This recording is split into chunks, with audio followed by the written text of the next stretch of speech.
What hijinks do sleepwalkers pull that drive people in their houses crazy? My wife's favorite story to tell is when she woke up in the middle of the night to find me slowly walking out of our bedroom. She asked, "Are you okay? What are you doing?" And I said, "There's someone downstairs in the kitchen, unrolling the tinfoil." "Oh, okay, sweetie, what's your plan?" "I'm going to stop them." "Shall we get a bit more sleep and then both go down together?" Long pause. "Okay." And then I went back to bed.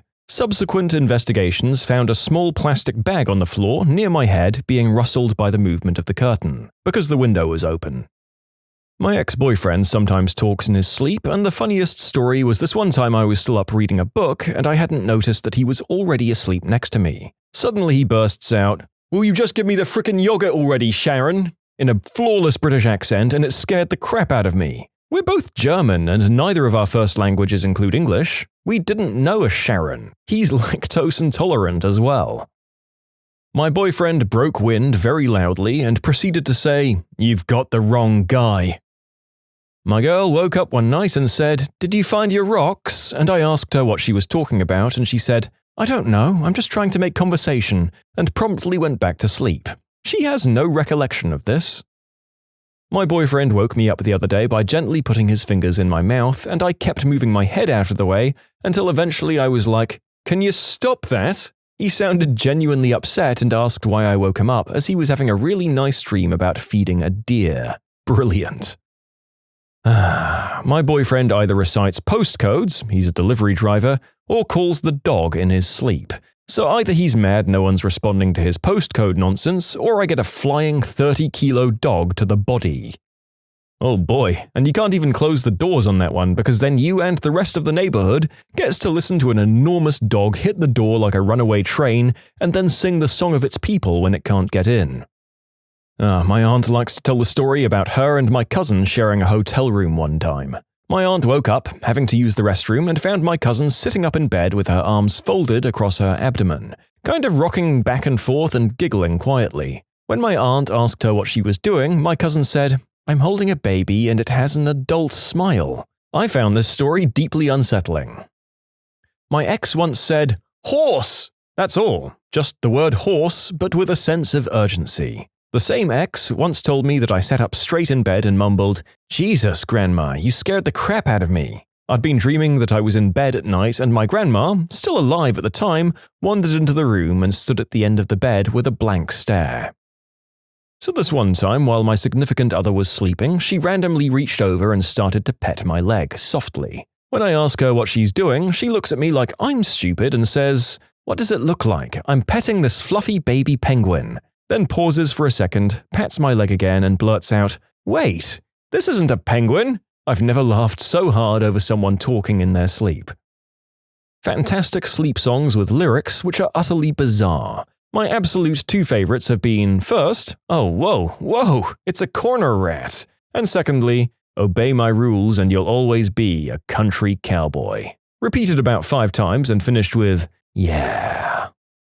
My wife started screaming one night that she was lost in the local grocery store, and that no matter where she went, she couldn't find her way out. I asked her, has she tried checking out at the cash registers? She then looked at me and said in her most sincere voice, "That's why you're the smartest person I know," and she rolled over and fell back asleep.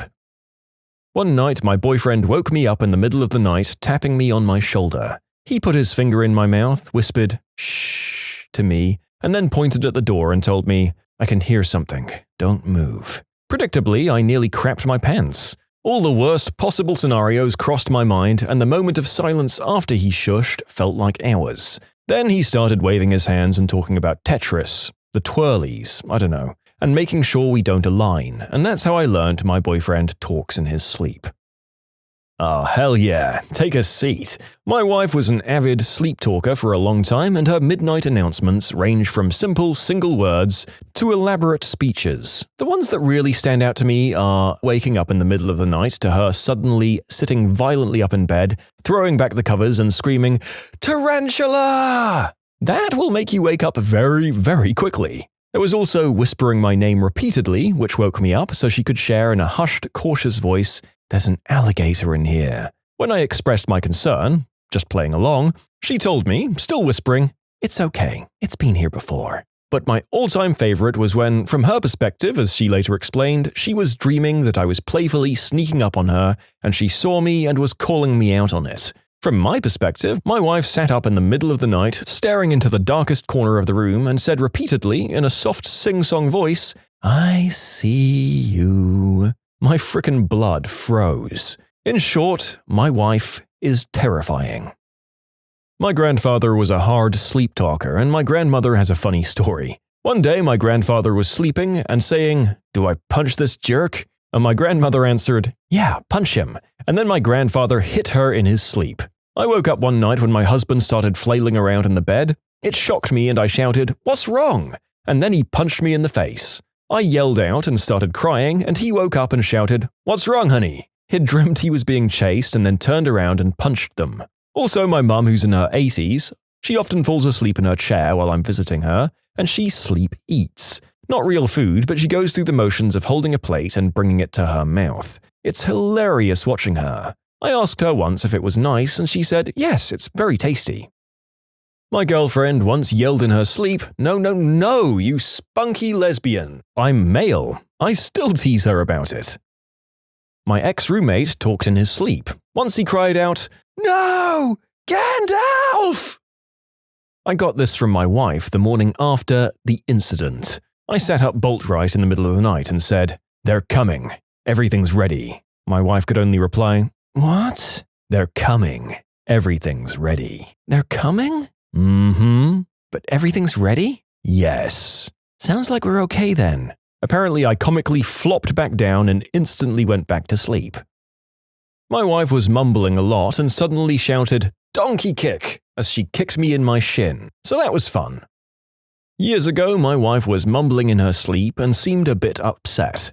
I wanted to comfort her without waking her up too much, so I said, "Honey, you're fine. Do you know where you are?" She slugged me in the arm and said, "I'm in a place where punch buggies are seen first." And then she rolled over and muttered to herself, "Chugga chugga chugga chugga chugga chugga buggy," and went back to sleep.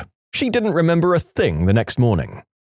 That lady was on an adventure for sure. These people don't need substances. They're taking a wild trip to a crazy place half the time they close their eyes. My mum sleepwalks sometimes. When she was in the middle of her residency, she came into my room in the middle of the night and sharply asked, "Did you give the patient her dose of some medication, like I asked you to 15 minutes ago?" I groggily replied, "Who? What?" She just huffed and said, "Well, I guess that answers my question," before turning around and leaving, without closing the door, of course. She didn't remember a thing about it the next morning. Napping with the boyfriend, a loud noise woke me up, but he was still out. I said, "What was that?" Either a tree or a magic eraser." I've been told that as a child, my father would regularly sleepwalk into his dad's bedroom and go wee-wee in his work shoes. I once did that to my sister as a kid. I slept in a different place than I normally slept in. When she woke up because of what I was doing, she found me in her closet, going number 1 on her shoes. She yelled my name and for me to stop. I yelled back something like, "Shut up, get out of here." And then she yelled that I was in her closet, leaking on her expensive shoes. I finally came to and freaked out. I clamped it off and ran back to the bathroom. The icing on the cake was that her boyfriend, now husband, said she could probably just rinse them out. I'd apparently filled both shoes. There was no rinsing. The story gets brought up at every family gathering. My dad used to sleep pee when I was a kid. I learned to check the bathroom floor before I entered. My mom also once caught him in the basement. They have a hole cut into the cement floor next to the washing machine for the sump pump. He was peeing into the sump pump hole. She asked what he was doing, and he said, "Hole number 11. My partner got up, went into the kitchen, ate one bite of a mini pecan pie, no fork, just a straight bite, then apparently remembered he hates pecan pie and left it stacked neatly on the little box. Another time he sat up and stared straight ahead at the wall, didn't respond to me asking what was wrong, then stood up, walked into said wall, and stood there like he was contemplating the barrier. He just backed up exactly as he came, sat down, swung back into bed like nothing had happened. That was so creepy.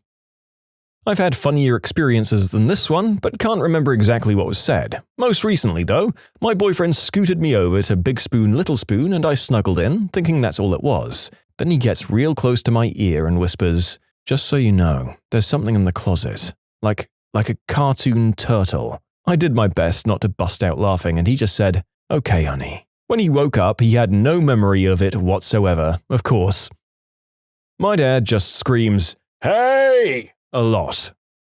When I was a child, about 5 years old, I was sleeping in my parents' bed for some reason. It was probably a storm.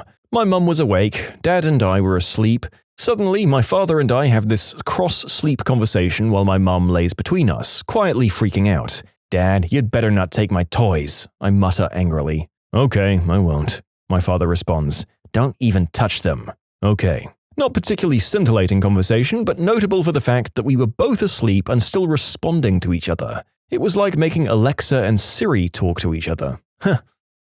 You can submit your own stories to be featured here on the channel. The story submission link is in the description below. And if you want to listen to some vibey music in the background, check out easymode, also linked below, and subscribe. My boyfriend had his tonsils removed a while back, so he was on some pain-reducing substances that kept him sedated, and in his words made him a frickin' idiot. He had had a conversation in his sleep with me about how I shouldn't trust leprechauns because they conned him out of gold coins by giving him foil-wrapped chocolate ones instead. Also, he said not to trust Irish people because they were honorary leprechauns. My younger brother and I used to share a room and used bunk beds. One night I heard him mumble, "I don't create the weather, I just predict it." Oh, my brother in the middle of the night. He'd get up, go into the living room, say some nonsense crap to our parents, and go back to bed. It was actually pretty creepy the first times because he was like, "They are in the walls. They are!"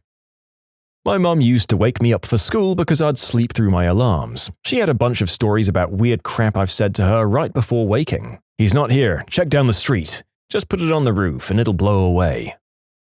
My younger brother says the most ridiculous stuff. One time he said, "Get off my treasure," in a pirate voice. Another time he said, "Get your hands off my fish."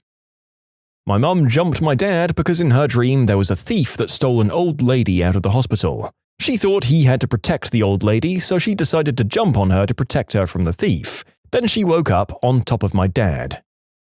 My girlfriend was sleepwalking one night, saying, "Can we get this done this week?" I said, "What? Can we get this done this week?" "Sorry, can we get this done this week, please?" "Okay, thank you." Honestly, the narrator knows more than a few people who aren't even regular sleepwalkers that do this. It's high-stress jobs, man. Restaurant work has apparently resulted in many otherwise sound sleepers screaming that we're out of lemonade and things like that. 1 o'clock in the morning, I got a phone call from my friend in the next street. My 6-year-old daughter had just knocked on her door and then walked in, mumbling about not being able to do her sums. I raced up there and walked home with her, put her back to bed, and she didn't even wake up or remember a thing the next day. By the next night, our house was like Fort Knox. He started shouting that he couldn't feel his left arm. I pointed out he was pinching his pillow, not his arm. He then freaked out that he had lost his arm. I pointed out that his arm was under his pillow. He said, "Okay," and started snoring. It took me another hour to get back to sleep. He didn't even wake up. My missus called me a wriggly little enzyme while she was sleeping. I've never even heard her use that word before. My girlfriend does a bit of sleep talking. I mentioned a sheep character from Animal Crossing, Dom, and she sounded like she was about to cry, saying, "He doesn't have hands." Which, to be fair, he doesn't. One time, my ex was asleep and started to snore progressively louder. He startled himself half awake and said out loud to himself, "Shut up, I'm sleeping." Oh, I snorted my drink through my nose. Oh boy, not my partner, but my brother. I was watching The Exorcist with my dad and my brother, and at the beginning of the movie, some archaeologists find a little statue that releases the devil or something. Anyway, we finished the movie, my brother falls asleep on the other couch, so my dad and I just watch another movie. The second that movie ended, my brother sat bolt upright and walked into the middle of the room asking, "Where's the statue?" And we were like, "What statue?" And he was going, "The statue! The statue!" Eventually, he makes a motion with his hands like he's picking something up, moves it over about a foot, and then puts his imaginary statue back down. He then went right back to sleep afterwards. My dad and I just looked at each other like, what the frick just happened? But we got a great laugh out of it. My boyfriend once blurted out, "You're putting bread in my ears," in his sleep, mumbled something else unintelligible, and then followed up with, "And I'm becoming a sandwich." It still makes me laugh whenever I remember. Roommate, freshman year of college. They were a sleepwalker and sleep talker. We were in the freshman dorms, a small little room. I woke up one night and saw him sitting straight up on the side of the bed, just staring at me, eyes fully open, talking gibberish about golf. He was going on about Phil Mickelson or some crap. I have to be honest, it was creepy as all heck because he was staring directly into my eyes. Next morning I told him about it and he just laughed and said, "Sorry, I tend to do that from time to time." "I'd be the king of Monaco," my wife said this one night out of nowhere. The funniest part was her tone of voice, proud and assertive, like she really was sure of her claim to the throne. Anyway, the joke's on her, Monaco's a principality. My boyfriend sat bolt upright in bed in the middle of the night. He doesn't usually sleep talk, by the way. He said, "There's a thing over there." And I answered, absolutely crapping myself, "What thing?" "Upgrade." I was relieved but very confused. "What kind of upgrade?" "Bag." "Okay, a bag upgrade, alright, carry more stuff." "Yeah." Then he flopped down and began snoring, letting me slowly recover from the massive spike in my heart rate. Your boyfriend sitting up in a dark room and looking at the corner, saying there's something over there, is not fun. Turns out he'd just been playing too many video games. A friend who was next to my room in my high school dorm used to sleepwalk. He also used to sleep earlier than the rest of the floor. So one night, around midnight, we were all up and talking in my room, except for him because he had gone to sleep.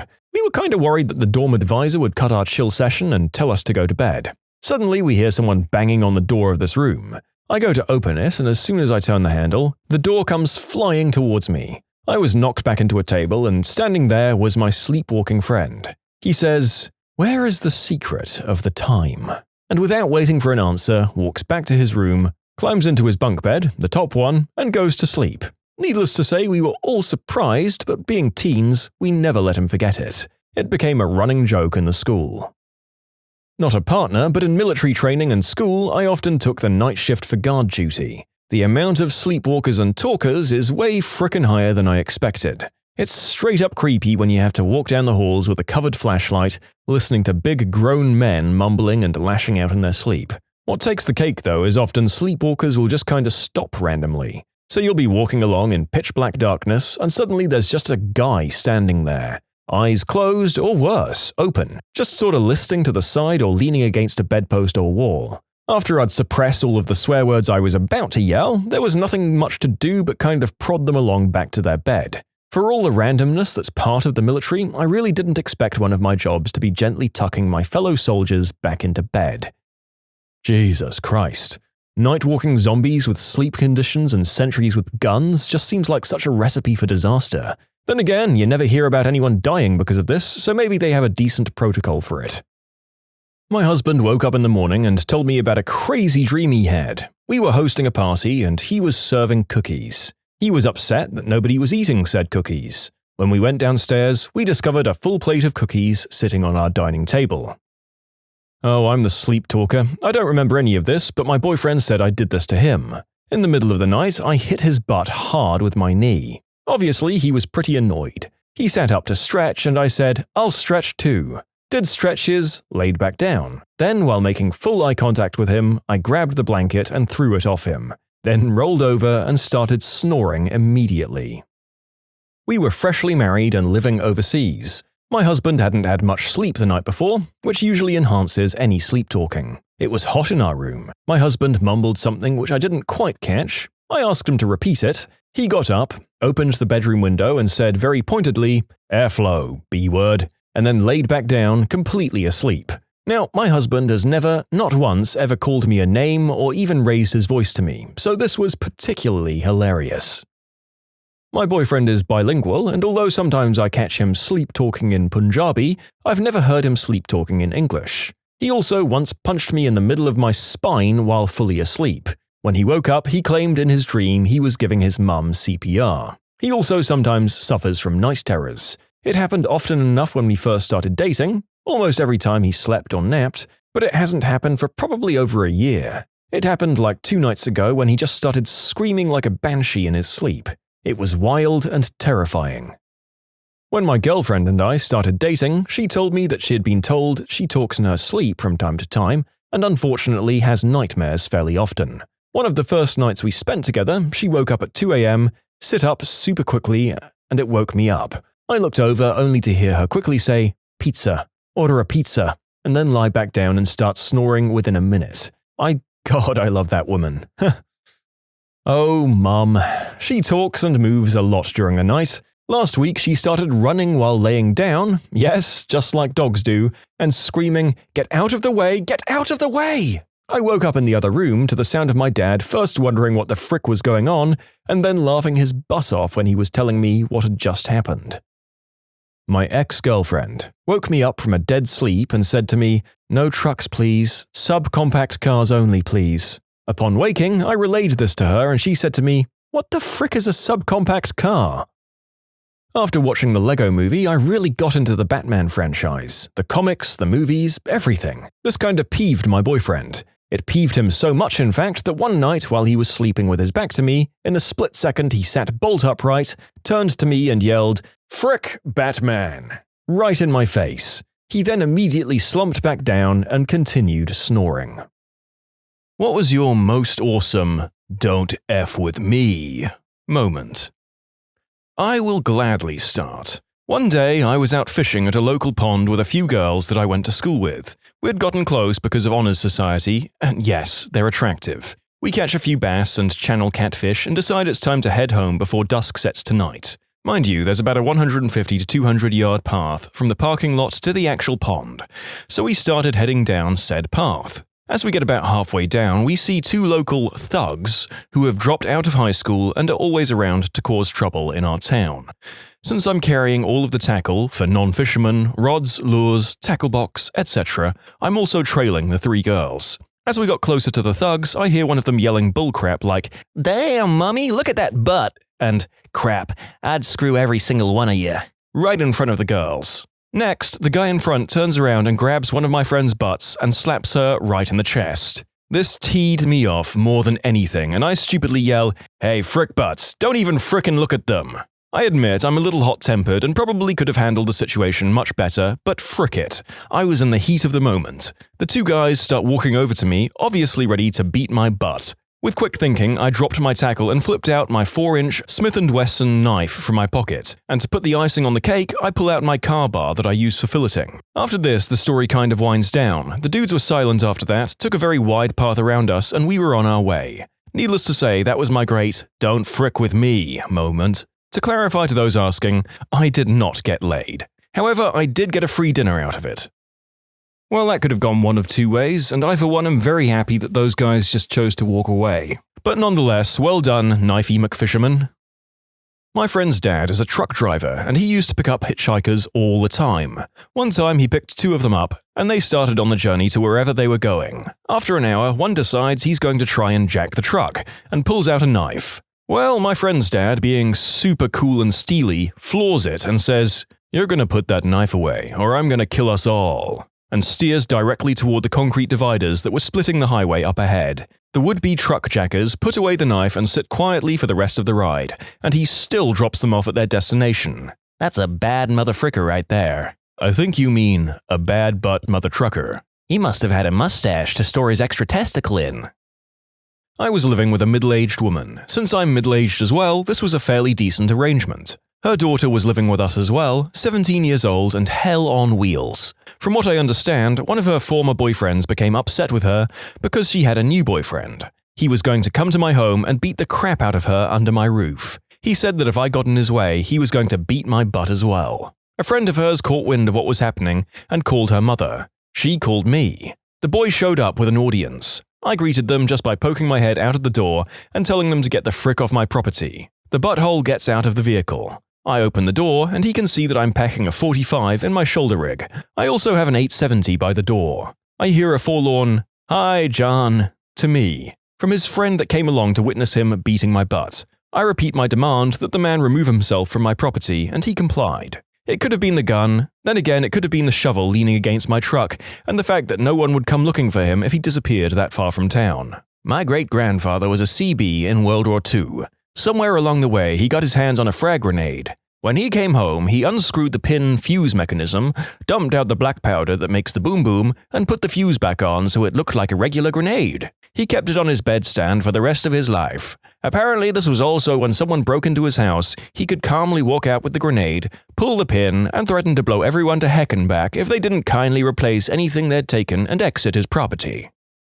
I work as an EMT, and one time we had a bloodbath of a call. Old lady had damn near scalped herself in a fall, and it was quite messy, trying to keep her calm to keep the bandages on her freely flowing head. After the call, I was covered from the front down, in my uniform, and took off the top layer to reveal my undershirt, which was also covered in blood. Too late in the day, and not caring, I was hopping in the back of the rig and heading back to base to change. My apartment was a mile from the base, so I headed there instead. As we pull up, I hear voices yelling and hop out in my now blood-drenched clothes. I turn around the corner and see 3 guys grabbing and pulling one of my neighbors, an elderly woman who doesn't speak much English. So I quickly take stock of the situation and grab a tire iron from the side of the rig, which was slightly out of view. I take a few steps and yell, "Leave her alone or you're going to pay," while my partner calls for PD backup. They turn around just as some of the outside lights come on and reveal me, a 5'10" skinny guy, covered in blood with tactical pants on, with a tire iron. Their faces were priceless.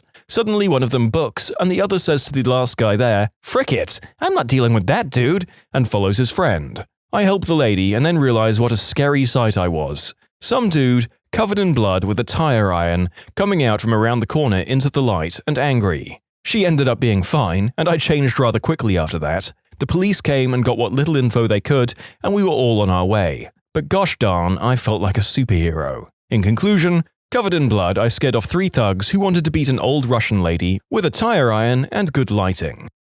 Now, this I can get behind. Theatricality and costume over violence any day. Batman would be proud of you, sir.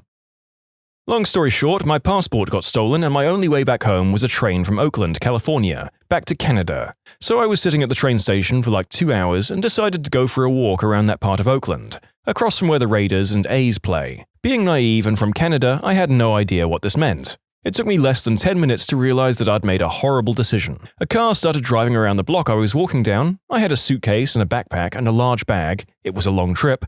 After the 3rd time being circled around, I decided to walk back, and quickly. That worked well until I had to cross the parking lot, where this car pulled in as well. Now, being from Canada, all of a sudden the thought of these scary stories of gang shootings and muggings from the American news got me scared. I try not to profile people, but the 3 guys who got out of the car are what we see as the typical gangsters. Pants to ankles, gold chains, gold teeth, driving an old Cadillac. The driver steps in front of my walking path because I've been trying to avoid eye contact. He stops me and goes, "Yo man, you not from here," and laughs. "What you got in there? Hey, I should check it out."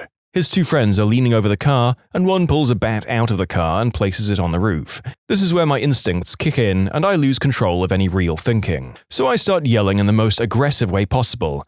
"I got my fricking crap, that's what I got. I'm from Surrey fricking BC, and if you think pulling out a bat means you fricking scare me, you think twice. You better have something more than that to get at me. I step over smackheads on my way to work every morning, and I stabbed a guy for pushing me in a bus line. So if you want to start something, fricking start it." Now, obviously, I've never stabbed anyone, and I'm from Surrey, and I do step over smackheads on my way to work, but I don't know where any of this came from. By all physical appearances, I'm a bit of a dork, and I'm gay, so I have no idea where any of this came from, but my heart was racing, and this is what came out. So I stood there for a few seconds, breathing heavily, fists clenched, posed in the same stupid-looking come-at-me-bro pose, like I was ready to battle a lion. The guy looks at his other friends and then goes, "My bad, man," and then gets back in the car and they leave. About a minute after they left, I actually had to sit down because my legs would not work. I was so scared.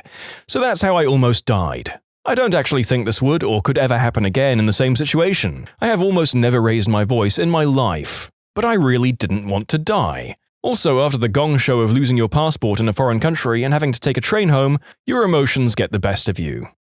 I've had a similar moment. At the time, I was 23 and super goth. We're talking 8-inch platform boots, on top of being 6'1", skin-tight rubber pants, makeup, shaved off and drawn on eyebrows, girls' tank top, the works. So I was very androgynous. On my way home, in the ghetto, on a bus full of inner-city high school kids just out of school, and this tough guy thug is giving me the hairy eyeball the whole ride. I get off at my stop and the kid follows me. He couldn't have been more than 16, but he thinks he's hard. He starts harnessing me, threatening to beat my queer butt if I don't give him my wallet. I turn calmly around to face him and I say, "Look, kid, I'm 23 and I've been dressing like this since I was 15. You think this would be my first fight? Why don't you walk the frick away before you have to explain to your friends how you got yourself beat by a queer?" I then turned my back on him and walked back home while he stood there in silence. It's kind of a cliche line, but damn if it doesn't work.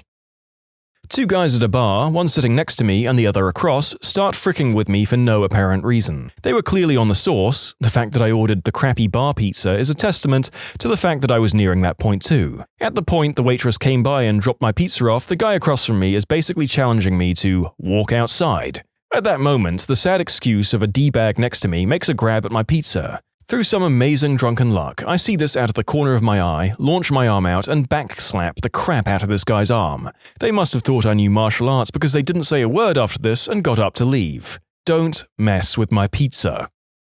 How do we have these moments of supreme physical coordination when we've had a fair bit to drink? I once landed a chip in my friend's wine glass from across a big room after a medically inadvisable amount of liquor, and I could never do that sober. Same probably goes for Karate McBar Pizza.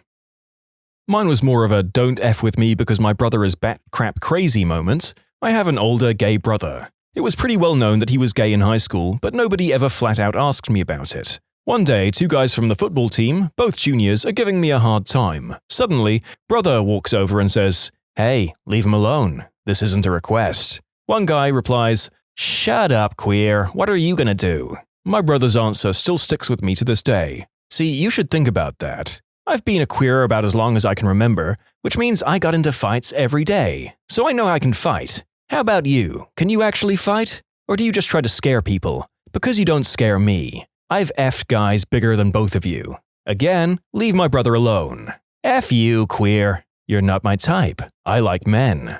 At this point, a little crowd had gathered and they began to laugh at my brother's last comment. The two guys scowled, huffed, and walked away. My brother looked at me, smiled, and said, "Sorry if that was awkward." I used to get in fights a lot, but I think the best one was at a bar with my buddy watching baseball games. My buddy loves the Red Sox and doesn't drink, and I think baseball is stupid, but I love drinking, so we reached a kind of compromise. Anyway, while my friend Scott is chatting up this girl next to him about the Sox or whatever, these two guys next to us in Yankees jerseys are becoming more and more belligerent, yelling, throwing crap at the TV, and just generally being buttheads. Now, I know enough about baseball to know Boston and New York hate each other. Hell, I'm originally from Philadelphia, we hate everyone. But I didn't think these two were going to be much trouble aside from being loud. Then, for whatever reason, one of the big New Yorkers guys decides to dump a full beer on this Red Sox chick my friend was talking to. At this point, my entirely sober friend said something along the lines of, "Hey dude, what the frick?" This dude turned to my buddy, reeled drunkenly for a moment, and then leaned way back and made that huge hocking a loogie sound, and right as he leaned in to spit, I swung at him, forgetting I still had a full beer mug in my hand. According to my friend and his lady friend, the spit totally came all the way out of his mouth, hit the mug, and then went back into his face when the mug hit him. It was wicked awesome. Now mind you, I'm completely hammered, but as far as New York bros were concerned, I came out of freaking nowhere like an inebriated Batman, because at the time I was sitting at a table behind the whole group. Wingmanning is a subtle art, so this guy hits the floor bloody and sputtering. His other New York bro looks at me, mouth agape, and takes 2 steps back. And then I got jumped by the bouncers and was dragged out of the bar yelling, "Frick New York!" the entire way because I was too drunk to think of a good badass line.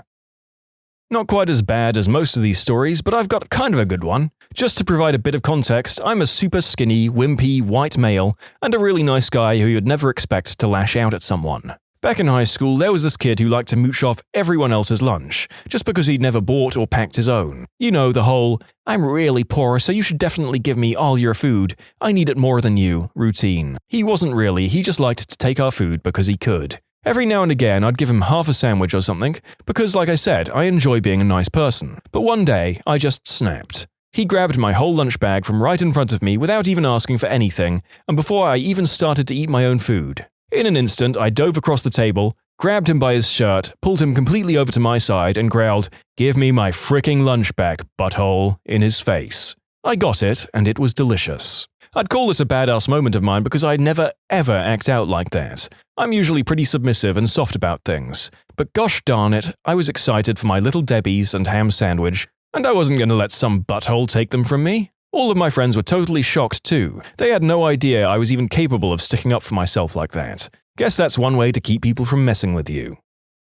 Among many of my security jobs, I've worked loss prevention for 2 major retailers. For those wondering, loss prevention is essentially catching shoplifters. Eventually, you just kind of know who to watch and who not to. One day, my partner, a female, and I started to watch this guy. Early 20s, overly muscled and spray-tanned, with a Guido Jersey Shore haircut and a muscle shirt. He is, of course, looking at other muscle shirts in the store. We see him select 5 shirts, go into the fitting room. Long story short, we know that he steals 8 of those shirts eventually, and me and my co-workers are with him acting as an arguing couple the whole time. He eventually goes to leave the store, which is when we can stop him. So we get in front of him at the doors, identify ourselves, and ask him to come with us. Now, I normally slouch a lot, but I'm 6'4". So the kid gets in my face, saying he didn't do anything, and if I don't move, he's gonna kick my butt. So all I did was stare at him and say, "Make a decision about what you're gonna do, and we'll go from there." Totally calm, with a straight face. He kinda blinked and got a weird look in his eye and asked me, "What?" So I repeated myself. I said, "Make a decision about what you're gonna do, and we'll go from there." He kinda sat there for a few seconds and leaned back a bit and started catcalling my female co-worker instead. At that point, I snapped my fingers and told him to pay attention to me. After that, we placed him in handcuffs and led him to the office for processing. Since then, I've used that line multiple times at other LP, security jobs, and even at bars. The only time anyone has ever done anything after that was a patient from a mental hospital I worked at who was schizophrenic, and at that point, it didn't matter what I said. 60% of the time, it works every time. I too have a security job story. It was getting late, the store is about to close, Lord & Taylor, when I see a guy who doesn't look like he'd be buying the types of clothes that are sold there. He walks in and starts browsing the dress shirt section. Me and my fellow co-workers see him pick up about 10 shirts and proceed to walk into the dressing room with them. Now, you think that a smart thief may hide 1, 2, or maybe 3 in their pants if they're super ballsy. No, this man decides to stuff 10 dress shirts down into his pants, making him look like he has similar-sized quads as Ronnie Coleman himself. At this point, I stop him right away, say that we know he's trying to steal all the shirts, and ask him kindly to put them back. This is when things start heating up. The man says he has a deadly transmitted disease, pulls out a syringe and says that anyone that tries to get in his way is going to get stuck. I obviously don't want any part of this, so I back up and was going to let him go. Normal protocol is that you're not allowed to touch a customer inside the store, even if you do know they're stealing. This is when I hear clothes dropping on the floor and the sounds of metal hangers rattling. My coworker decided that 10 shirts was not leaving the store, and he was going to stop this man. Out of left field, I see a metal bar come slamming into this man with the force of 100 men. He gets knocked unconscious, cops are called, the man gets arrested, and all was made right in the world. I wasn't really bad, but my coworker surely was. If your coworker did that to stop him from sticking someone with a needle, then he's pretty cool. If he did it to prevent a theft, then he's a fricking moron. I'm inclined to agree with that final commenter. I love a good defeat the bad guy story, but endangering yourself and your retail coworker like that to save some shirts isn't worth it. I was in downtown Houston skating around with some friends when I told them I had to stop and pee. So I walked into a narrow alley and started peeing. I didn't see these 2 girls just smoking cigarettes, staring at my dong. So I looked at them and smiled. Right as I finished up, a couple of D-bags came up and just started talking crap to them. Typical wanna frick you, got a pretty mouth, dumb craps. So I started to walk over and break that crap up when a guy looks at me and says, "What the frick do you think you're gonna do, B-word?" So I just started talking in a low voice in German, just repeating lyrics from Rammstein, making it sound like a threatening sentence instead of a song. Then they freaked out because I'm a tall, fairly muscular motherfricker. They left and the girls said thanks and asked me what I said, and I told them, I don't know, and I left. I was with some guys and we were all drunk. We walked out of a bad greasy spoon at 3 a.m. and ran into some guys walking into the restaurant, also drunk. I was the last in my group and I accidentally rubbed shoulders with the first guy in that group. Immediately, he starts talking crap, but I just ignore him and keep walking to the parking lot. I'm about halfway to my car when he says something that particularly offends me, because it was targeted at one of the girls with us. I turn around and seconds later, we're in the middle of a blank spot in the parking lot with our friends off to the sides. Eye to eye, he finally realizes that I'm a pretty big guy. We have a tense silence for a few seconds, then under my breath I quietly say, "You're gonna say, frick this guy, he ain't worth it. You're gonna turn around, walk away, and rejoin your friends. And you're gonna do that because if you don't, you won't need to eat, because I'm gonna feed you your frickin' shoes." About 5 seconds passed before he said, "Oh, frick this guy, he ain't worth it," and rejoined his friends. Probably more of a D-bag thing than a badass thing, but oh well. I used to work at Starbucks in the city where a lot of trust fund kids like to hang out and act homeless. There was always a group of them who stood out the front of the store, and that was next to Starbucks, yelling at people and usually playing hacky sack with each other. They made it a habit of yelling at anyone who walked through their game, threatening them. Bunch of bullcrap. I was going to my shift one day, and I was in a rotten mood. There they were, playing that game in the middle of the sidewalk, blocking everyone. I walked right through them, interrupted the game, and they started to call me out. I kept walking until I felt the hacky sack hit me in the back. I picked it up and threw it on the roof of the Starbucks and walked into work. I work at a bar as a bouncer. I don't look like the biggest guy, but I do strength training regularly. I deal with buttholes on a nightly basis. One in particular caught my eye when he was literally screaming at his girlfriend inside my bar. I walked up to him and let him know that if he did that again, he would be picking garbage from his teeth. Him being drunk, he didn't listen, and as I'm clearing out the bar at bar close, I see him again across the bar near the front door, near the trash can filled with random bar crap and bottles. He yells at her again, reaches back and slaps her. She goes to the floor. I crushed a path through the patrons and he didn't see me coming. One punch KO'd him and he landed headfirst in the trash can. I then proceeded to put the rest of him in it, picked his girlfriend up off the floor and contacted the police. They laughed upon arriving at him still being in the trash can. What is the worst second-hand embarrassment you've had to suffer through? I was in a class with about 50 other people when this really nice quiet guy stood up and started to play Gangnam Style out of his phone and started doing the dance with a wide grin on his face. Nobody laughed, so he sat down after about 10 seconds of singing and dancing, and the lecturer proceeded to carry on with the lecture. Gangnam Style, frickin' hell. That brings me back to some bad memories. I worked in the ad industry, and every company suddenly wants to be in and go viral with Gangnam Style. A few good months after it hit its peak, those hours pleading with clients that filming their employees doing the dance was a bad idea, Lord help me. Yeah, he showed up to all the other lectures as usual for the rest of the semester, but just didn't really say anything. He was always quite reserved, so I didn't really notice a change in his behavior. Looking back on it, I do feel sorry for him because I used to listen to that song every day, and maybe I could have offered him a sympathy laugh, but at the time I thought he just looked like a bit of a member. In middle school, a kid decided to don his karate wear and break a brick for a talent show. This intense music starts playing and he comes out, bows his head and hits the brick. It doesn't break. He tries a couple more times, it remains unperturbed.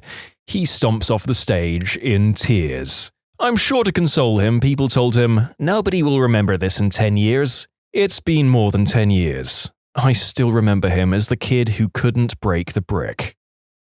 Stuck on a cruise ship for 3 days after my friend proposed to his girlfriend on the first fricking day, and she said no. The same first night she made out with a random guy in the hot tub. I'm honestly not sure how devastated my friend actually was, but it was intensified by the fact that he had drunk himself insensible by 2 p.m. every day, which would lead to him going to beg her to get back with him. At one point, she was sitting on the new guy's lap at the bar, and he grabbed her hand and confessed his love for her, for what must have been the 5th time in 2 days. It was a constant battle of trying to pull him away and convince him to either go to sleep or come with us to another part of the ship. He is a good friend, so I felt terrible for him because that was super crappy on her part, and tried to help him all he would allow, but it was awful to watch. And by the end of the cruise, it seemed like the entire boat knew what had happened. When I tried to bring it up with my girlfriend, who was on the cruise with me as well, days after we got home, she straight up refused to talk about it, saying that it was painful enough at the time, so we never need speak of it. I mean, honestly, it sounds like that was a good relationship to get out of if that's how both parties behaved. Some commenters expanded on this theory below. Was the proposal an attempt to save the relationship? Guys often propose when they feel the person slipping away from them. A common case is a girl wanting to back away from any serious commitment, but the guy actually wants it. I feel like this isn't 100% of the whole story here. No story that makes someone out to be that much of a victim is 100% the whole story. Like, I'm sure it was super messed up, but every situation has 2 stories. I think on a ship, each story is called a deck, actually. Have this uncle who's extremely cheap and once took us out to dinner. After he got the bill, he asks for the menu again and takes out his calculator and starts double-checking the bill prices and menu prices. This goes on for 15 minutes while the waiter patiently waits next to the table. At the end, he realizes he forgot his wallet and asks us to pay. I don't think I've ever tipped that generously. He didn't forget. No crap. We have printed tip suggestions ranging from 18 to 25% with the amount the tip would be and the total your bill would come to at the bottom of our receipts at my job. They're mainly for people who don't want to calculate it in their head or people from cultures that don't tip. But some people really believe that you have to tip one of those exact amounts and want to speak to a manager about being swindled. Even when we explain that they're suggestions, they somehow think they're requirements. Airline pilot here. The captain and I had a guy from another airline riding in the jump seat between us in the cockpit of a US airline jet. The captain was a bit of a blowhard loudmouth and decided to make a comment when he saw an Air India plane. You know what I hate most about Indian women is the big red dot on their forehead. The jump seater said, "My wife is Indian," and produced a photo from his wallet of his family, including his Indian wife with the bindi on her forehead. The captain only made it worse while he squirmed by asking some crap like, is she from Eastern India or Southern India? Because I'm referring to the ones from... And my mind was cringing so horribly I blanked out on the rest of the conversation. Oh, so he wasn't a racist, just a regular racist. Recently went to a wedding where the groom had 5 or 6 different groomsmen, and they all gave a speech. The first few were pretty good and funny. The last guy that went tried way too hard to make it funny. He started off with some lame cliché joke about how the bachelor party was crazy and that they'd never talk about it again. He actually paused and waited for laughter, and not a single person laughed out of over 150. Then his hands started shaking and he kept losing his place. I think he eventually gave up after about 2 minutes of torture and just said, "To the bride and groom." It was horrific. Was at a friend's brother's 21st and was standing around talking with some other guys.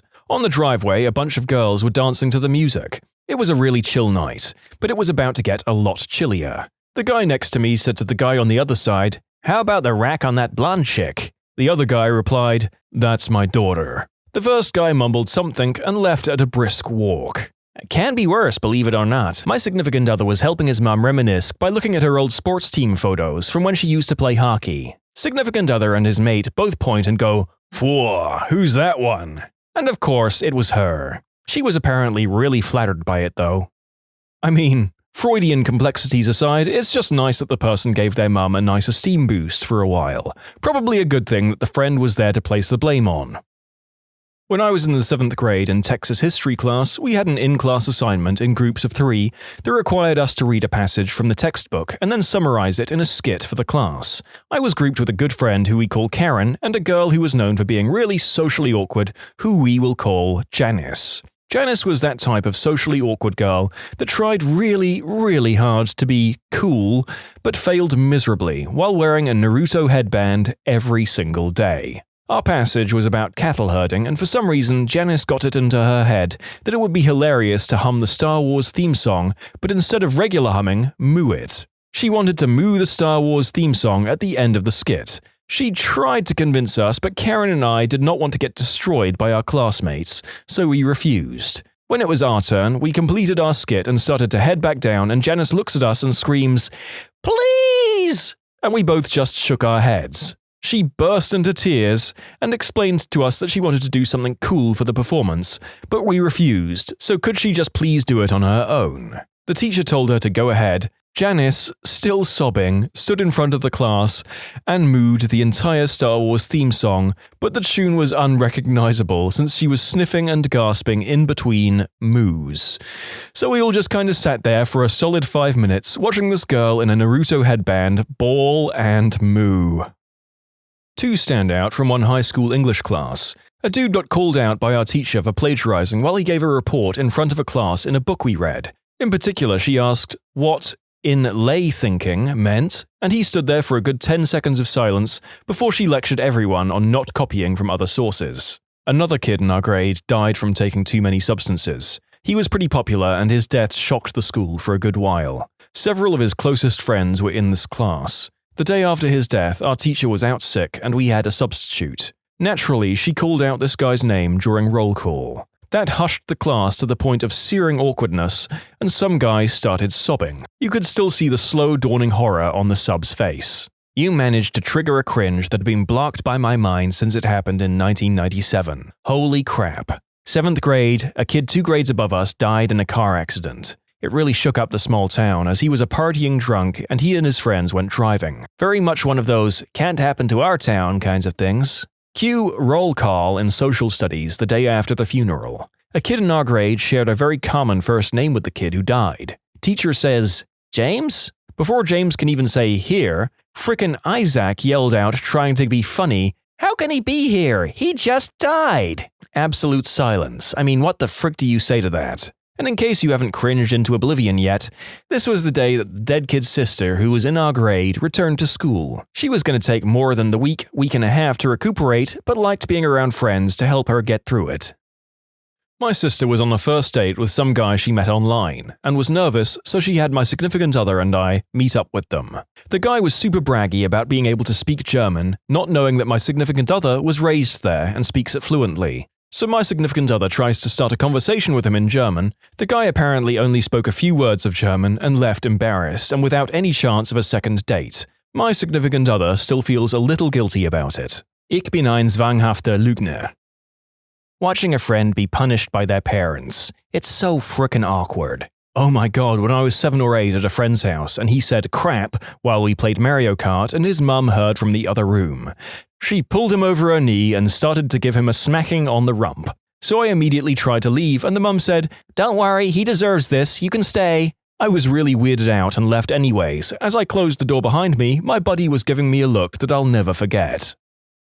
I have a friend, Jake, who's partially deaf and he has hearing aids to help with that. We're cameramen and we were live streaming a college basketball game. We wear headsets to speak through the crowd and he has to take his hearing aids out to use it. He and I were taking a break during half-time and an old man who had a bag of candy, already weird, right, walked up to us and offered it to Jake. Jake, who still had his hearing aids out. Jake accepts this as the man giving us a bag of candy when in reality he just offered a piece to each of us. Yep, plenty weird. Jake just walked off with the candy bag, munching away as the old man helplessly tried to follow him through the crowd, yelling, No, I just meant to take one, Jesus Christ! I was uncomfortable in so many ways, I just walked away from the situation. Sounds like I need to get a fake hearing aid so I can just grab stuff and go. Actually, no, that would be morally condemnable. Tempting, though. I was on a train going between London and Manchester, UK, and went to use the bathroom. The toilet at the end of the carriage was disabled accessible, so it had a wide curved door that automatically opened at a steady and slow pace. About 20 to 30 seconds to completely uninterruptible retracting in a semicircle to allow wheelchair access to the carriage. If you've travelled on these trains before, you'll know that to close the door, you enter the stall, push a button to close the door, then when it's finished closing, you press another to lock it. Someone had not told this to the lady in the loo. Just as I arrive, another person coming from the other direction pushed the outside button to open the door, and it started its inevitable arc. For at least 30 excruciating seconds, the button pusher, myself, and eventually everyone sitting in the packed commuter carriage behind, who was facing in our direction, got to see the woman bend up from the seat, reach and hop to the other side of the cubicle, and desperately pummel the door, close, and lock buttons inside. Pants around the ankles the whole time, white bottom flashing. At a merciless pace, the door opened fully, contemplated its life, and then closed on the pitiful image within. The button pusher and I looked at each other, said nothing, and went back to our seats. I've seen this happen before. The poor guy got revealed like some crap prize on a game show. You'll never expect what's going to be behind door number 2. It's a guy going number 2.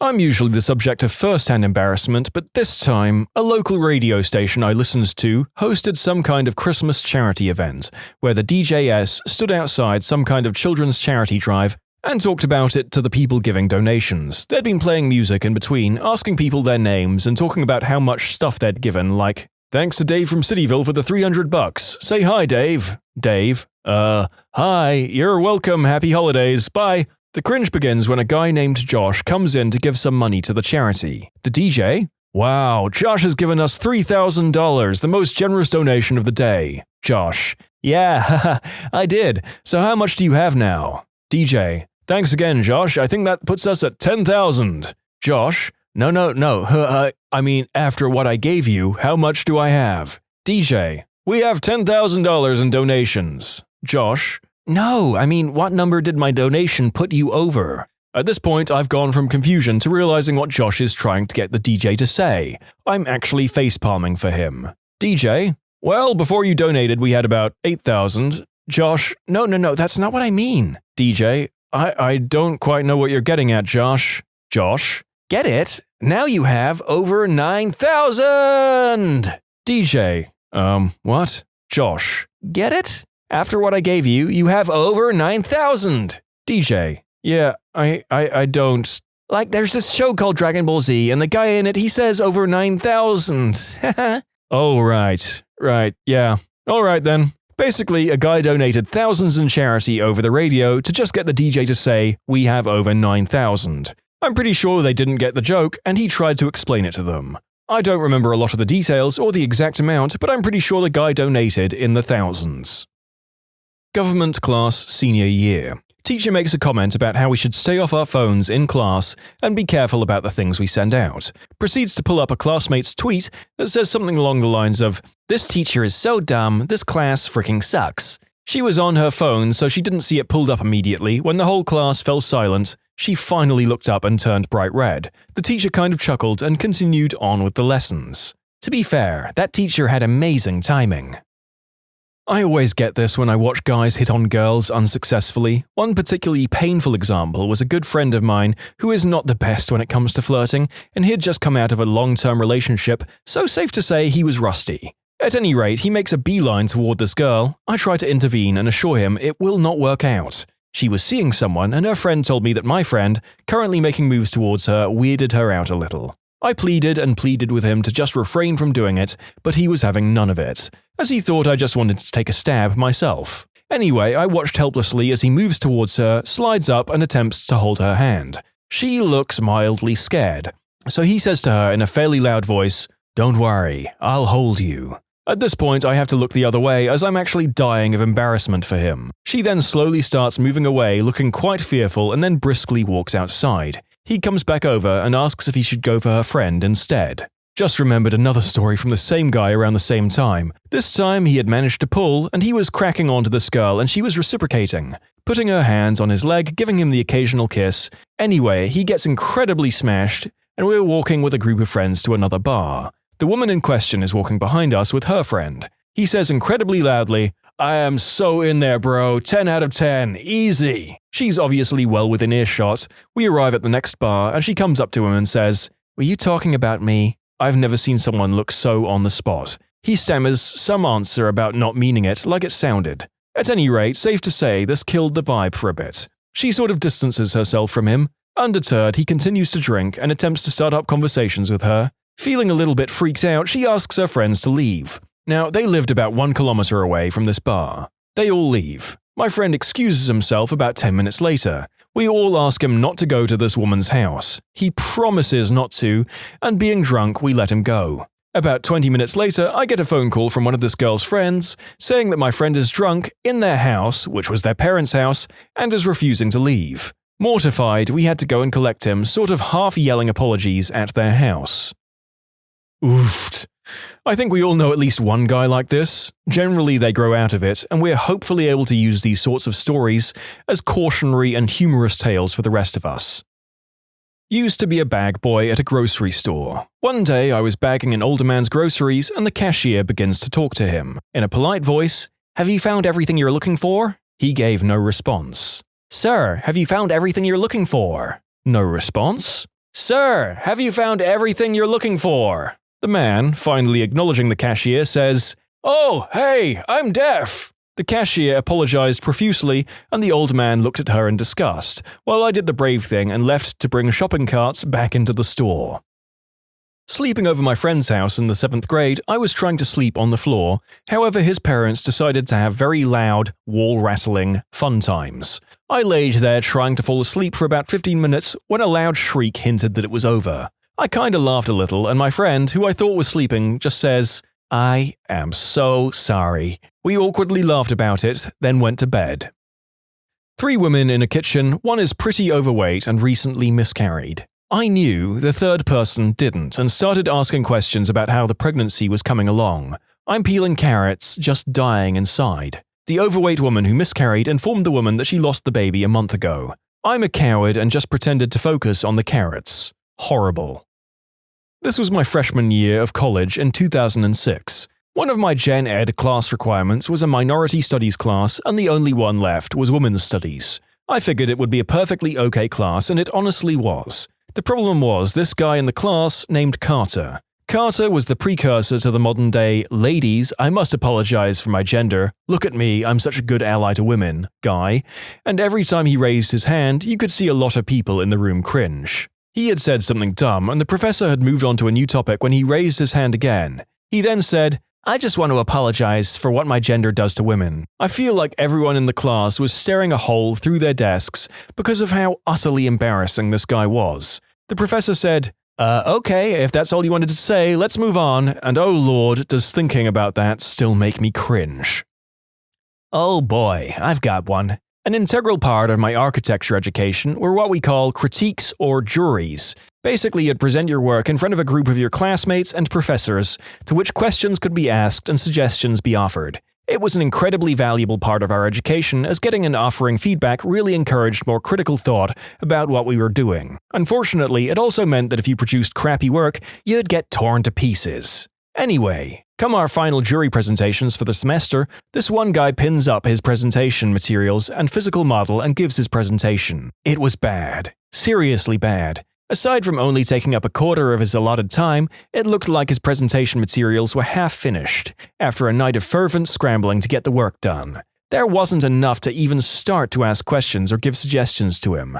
So everyone, trying to think of at least something productive to say, kept completely silent. It was probably only 15 seconds, but it was absolutely the most awkward silence of my life. Eventually, one of the professors spoke up and said something along the lines of, "If this is the kind of work you think is acceptable, you probably shouldn't look at continuing this program." To which the guy just replied, "Sorry," and walked out. He didn't show up the next year. So yeah, I've never felt as awkward even in situations where I'm the subject of the awkwardness.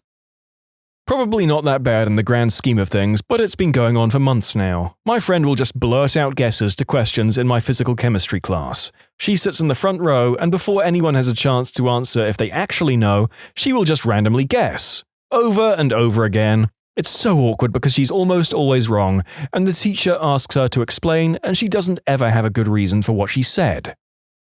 Watching pallbearers lose control of the coffin they were carrying down a steep set of granite church steps after the funeral was over. An ice or sleet storm took place during the funeral service, so the steps were slick. Several pallbearers went down as the coffin landed on the granite steps and slid the rest of the way down to the sidewalk below. Fortunately, the lid didn't open, but we all felt badly for them as the look on their faces showed they were mortified.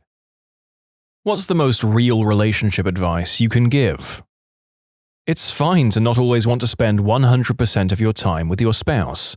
Not every moment of every day is going to be bliss, and sometimes it really takes some effort. I love my wife to bits, but there are some days when I would just like to do things by myself. It doesn't mean our relationship isn't great, but it can be really refreshing just to take a stroll around a shopping center, or go get some food alone or something. This 100%. My spouse goes to a weekly Pathfinder game. That's his alone time.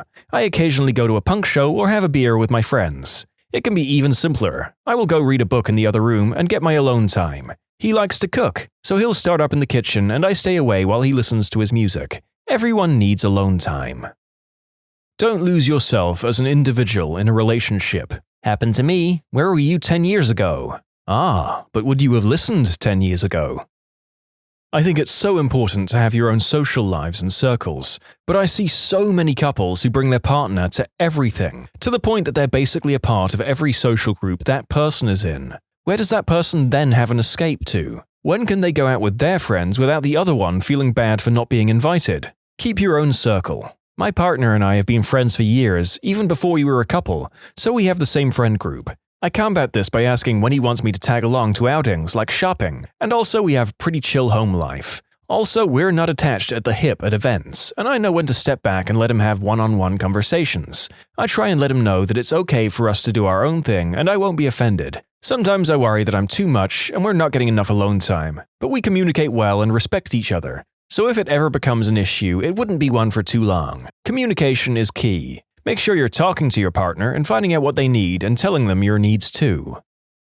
Intimacy is way more important than people realize. Like I've told my wife, yeah, sure, there's lust involved, but there's also interest in making your partner feel good as well. If that interest isn't there, your partner might as well be an adult fun time toy for all they mean to you. This is where I think a lot of people miss the point. Everyone seems to automatically infer that it's physical intimacy that's important. Intimacy is emotional. It's meaningful and vulnerable sharing of one's inner self. It's not what you do in bed. That's not hard. Real intimacy is hard, and it's super fulfilling to be intimate with your partner. So important, and physical intimacy begets emotional intimacy. Physical intimacy is our biggest way of being there for each other. Everyone needs a hug, everyone needs cuddles. Words can't always do what a good, genuinely loving hug can do. Go on holiday together. If you can agree on food, sleep soundly, compromise on activities, and do your own thing one of the days, and not get mad at each other, you stand a good chance of lasting a while. I love my boyfriend to bits and miss him a lot. We don't live together yet, but boy do I like sleeping in my own bed sometimes. Space is healthy. Just because you're in a relationship, it doesn't mean you have to live in each other's pockets. Given the sheer amount of friends that I've discovered I can't stand traveling with, finding someone to meet this comment's criteria seems impossible. Oh dear. When you disagree, remember that you're on the same team. You're supposed to fight a problem, not the other person. This is such an awesome way of putting that concept. 1. Don't expect the other person to be able to read your mind. 2. Be a team, not opponents. 3. Everybody toots at some point. Number 3 has been a hard thing for me during my current relationship. My significant other has a colostomy bag after battling colon cancer, which has been a huge learning experience in itself. I'm all for being comfortable with the body and all of its weird, icky processes, and I'm usually quick to make that known. But knowing that he physically can't toot makes me way more reluctant to do it around him. Like, I don't want to be a show-off, you know? My husband blames his toots on the baby sometimes, and for some reason I think it's hilarious to imagine a 7-month-old making that kind of gas. I know I found the right person. It wasn't easy though, damn. Communication is the foundation upon which everything else is built. They say don't go to bed angry, not because anger does something while you're sleeping, but because it means you didn't communicate properly and you're giving up on trying. Be calm, actively listen, do not dismiss your partner's statements, assume good faith. It's you and me versus the problem, not me versus you. If something's bugging you, talk to your significant other about it. If you feel enraged about something, wait until you're well-fed, well-rested, with warm extremities before talking about it, but talk about it at the first opportunity, calmly, rationally, and honestly. Keep the discussion limited to that one narrow thing. If something's bugging your significant other, hear them out.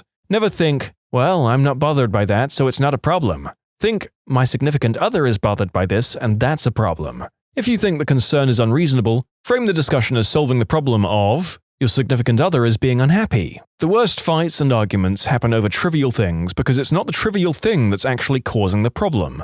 It's probably a series of things or a general lack of satisfaction, and the toothpaste cap being left off is just the instigator of the fight. If you communicate often and openly, these things will not fester, they won't pile up, and you won't get into such fights. Your spouse isn't going to be perfect. You're not going to be perfect. There will be mistakes and misunderstandings. What really matters in a relationship is not being perfect, but how you handle the imperfections of yourself and your spouse in a respectful, reasonable way. Learning how to be bored together is important. You don't have to be on the go, doing stuff and planning stuff and being fun and exciting all the time. It's okay to just sit around and not do anything and not talk to each other. It's not unhealthy, I promise. This was one of the biggest things I learned when I moved in with my significant other, and what I give as advice to couples just moving in. Especially when it's their first time living with a significant other, you have to learn how to be in the same room without actively hanging out together. When your whole relationship has been dates, it's hard to just be, without feeling like you should be interacting. Getting comfortable just chilling there, doing your own thing, is a good thing. There's so much pressure to do stuff, especially in the age of social media. Other couples do stuff all the time, and everyone is looking for adventures. We must keep up with the carefully manufactured images of other people put out on Instagram. In reality, it's not necessary and can often be a serious source of stress. My husband has been playing Ark all day, and I've been on Reddit or playing The Sims. We watched a couple of episodes of 10th Kingdom earlier, and that's all we've done together today. We're in the same room, but we're not doing the same things. This is not a bad thing. It's called being comfortable together. As someone who just started an official relationship, I got a glimpse of this when I went to visit my boyfriend's place about a week ago. I asked if I could try Overwatch on his PC, since I only have the console version, and he seemed happy to let me go ahead and do my own thing. He booted up Diablo on the couch, and I played a couple of matches. I asked him, "Are you sure this is okay? I can totally get off and spend time with you." He replied, "You're enjoying yourself, right? I'm totally cool just doing my own thing. Just because one of us visits doesn't mean we have to spend every minute together." It made sense when he put it like that, and actually depicts what I've heard about other relationships even when the couples aren't cohabiting. A relationship where I can just be okay playing Baldur's Gate for several hours at a time seems pretty damn good to me. That's the goal.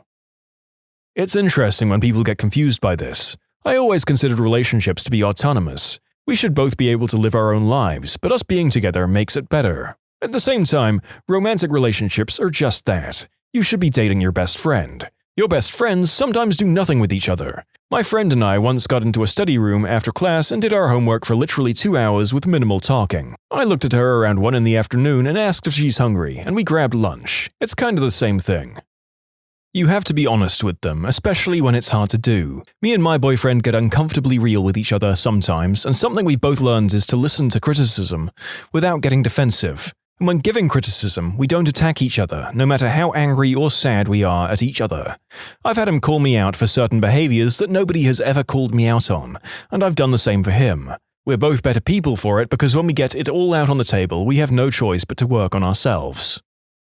There's a reason it's called the honeymoon phase, and eventually you won't have as much to talk about other than how the day went, or might not always feel those butterflies in your stomach when you think about them. That's when it becomes a test in the relationship, and you both have to work on it to make it work. You'll get into fights, but learn to get over them, or I doubt it will last. Resentment can kill feelings for someone. I wanted to add, I'm not a love or relationship expert by any means. I'm just going off things I've seen and gone through with my own husband. You trade butterflies for familiarity, excitement for comfort. I love the comfort stage. The butterflies are great and all, but being in a constant state of infatuation would get exhausting after a few years. It's so nice to do absolutely nothing with your person, or not see them for a day or two if you don't live together, and still be completely content with them.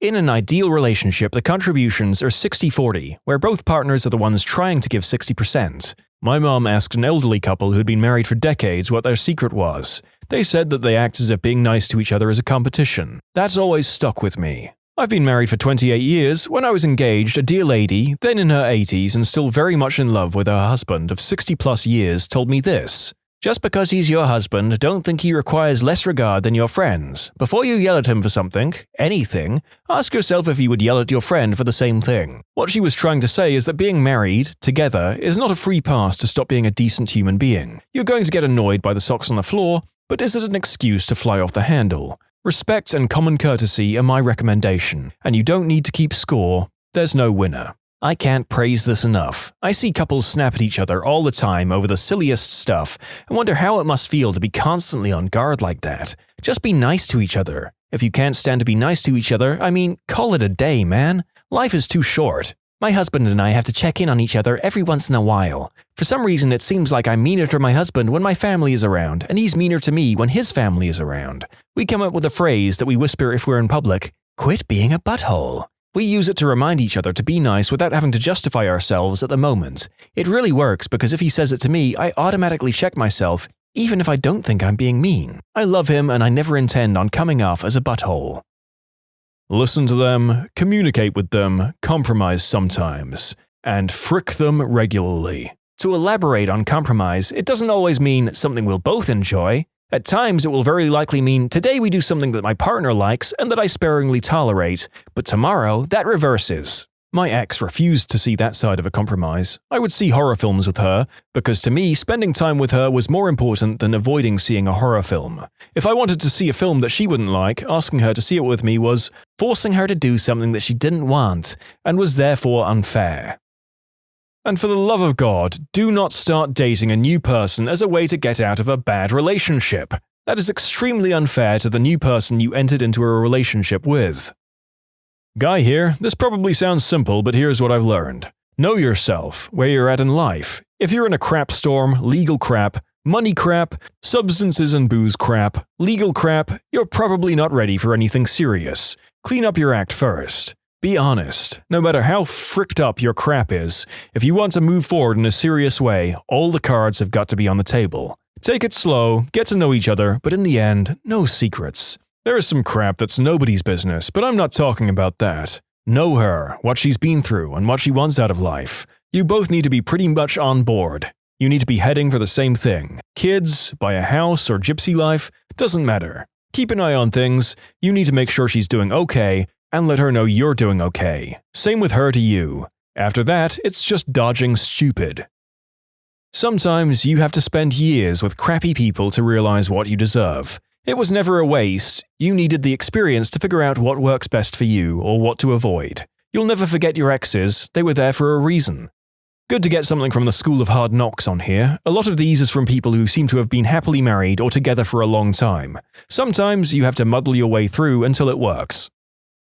Relationships are work. They aren't always fun, you won't always be madly in love, and you can't put them on a shelf and ignore them. No, but you shouldn't shun the work. Too many of my friends are toxic in their relationships, ending them summarily just because any work is seen as too much. Or let relationships turn toxic because it's easier than maintaining healthy ones. Always be mindful and thoughtful to that person's love map. Like they might need a quick text every morning when you get to work letting them know that you're safe. It makes zero sense to you, but knowing it's something small and means the world to them, well, why the hell not? They might get stressed out, and you helping clean the house for when they finished work might mean more to them than someone else you've been with who wanted flowers to show love. Know what it is that your partner loves and make them feel loved too. And if it's just a text to say you love them and you're safe, it's a 10-second message to type. For frick's sake, that's so little time in the span of an entire day. Why not do it if you know that it makes them happy? A little off topic, but I've found that prioritizing the relationship correctly helps a lot. My roommate is my best friend, but he's a roommate first, a coworker second, and a friend third. We talk about finances and housework completely differently than we shoot the crap. This helps maintain efficient lines of communication regardless of what's going on. When someone shows you who they are, believe them. If they're mean, if they're vindictive, if they use you, if they show you that they don't really care about you, believe them. If they make you feel inadequate, on edge, scared, nervous, unworthy, or like a disappointment, believe them. If they're entitled, narcissistic, sociopathic, manipulative, or unfair, believe them. Life isn't a movie, and you can't fix people who don't want to be fixed. More often than not, they're just who they are. So take off the rose-colored glasses and stop thinking love will find a way. If it isn't working, change it. Don't spend your precious time lamenting over a person who wouldn't genuinely lament over you. This sounds bleak, I know, but relationships and love are supposed to be the most beautiful things in the universe. If your relationship is not improving your quality of life on the aggregate, you need to seriously reassess what you want in life, because you deserve better. You only get so much time to find people in your life that make it worth living. Don't get caught up on people who will make you wish you'd never lived it. Yes, you gotta make sure you're choosing them as advertised, not falling in love with their potential. Don't think your perspective is bleak at all. I think it's balanced and disillusioned. In related vernacular, choosing to believe who someone is a great example of living life on life's terms. It's not always easy, but it gets you out of a lot of unnecessary wrestling matches. Probably not going to get this right, but it hit me the hardest after spending 5 years in a toxic relationship.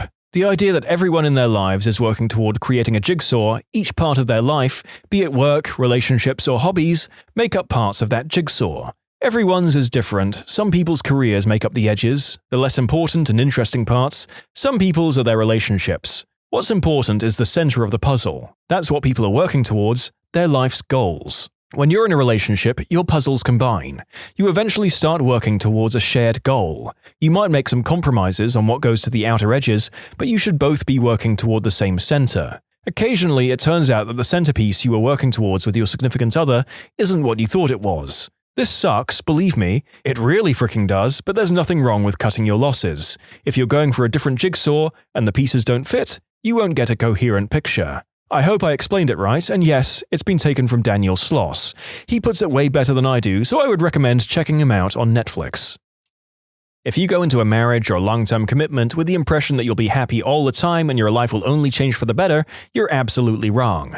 Be realistic that there will be days where you won't be able to stand each other, your lives may absolutely hit rough patches, and you will not agree on how or why that situation occurred, or even how to get out of it, and the like. Came here to say this, and when you have kids it tends to get even more difficult and adds even more fights and resentment. Life changes, and so do relationships. The butterflies and weak knees only last so long, and that's okay. It's not a bad thing, it's just different. Don't just look for the person who makes your heart race, look for someone who you can also see being best friends with. Because in the end, that's what you become, best friends. Friends fight, but best friends always, or usually, find a way to work through it together. Oh, and it's also my experience that having one shared hobby and one independent hobby helps too. My husband and I game together, but if I need a break from him or vice versa, I'll go read a book and he'll watch sports or whatever. A study of long-term relationships found that successful relationships have one major thing in common. The spouses are verbally supportive of each other's interests and thoughts. For example, if your spouse is very excited about Pokemon Go and wants to tell you all about the monsters that they caught that day, the supportive spouse would listen to them talk about it and be excited for what they're excited about, even if they don't know how the game's played or they think that it's stupid. The couple that's going to divorce, that other spouse would say, "I don't care, that game's for kids," or be generally dismissive of the conversation and change topics. Support what they're excited about as much as you can, even if it's just listening with a smile on your face while you do a shopping list in your head. Without bypassing the obvious one, which is the importance of communication, my mother always told us how you say something is as important as what you're saying. From the tone to how a subject is approached or delivered can make the difference between opening a dialogue or having an argument. Another good one I've seen around Reddit, it's you, plural, versus the problem. If your significant other has a healthy relationship with their ex, especially when they have kids together, it's a good sign. Don't go to sleep angry is bullcrap, especially if you have little kids. If you and your partner are sniping at one another, disengage and get some sleep if it's possible. Most of the fights my husband and I ever had was because one or both of us were exhausted or hangry. But set a time to pick it back up, please. If my husband just says frick it and goes to bed during an argument, I'm angry. If he says, I need sleep, let's talk tomorrow after dinner, I'm much better. I need to know it's going to be resolved in a timely fashion, and we're both much more reasonable after sleep and cooling down. Choose them. It's not about winning an argument, making a point, having enough time, or giving enough gifts, any of that crap that makes your heart either soar or tremble in the moment. It's about choosing them, knowing them, learning them. Equally as crucial, they choose you back. It's about choosing this person to hold your hand through every moment of every day for the remainder of anything and everything you'll ever experience. Every decision you make has them as a factor. It's about respect and admiration and giving credit where it's due. It's about the truth, about trusting them with the truth, and trusting them to tell it. Choose them, completely.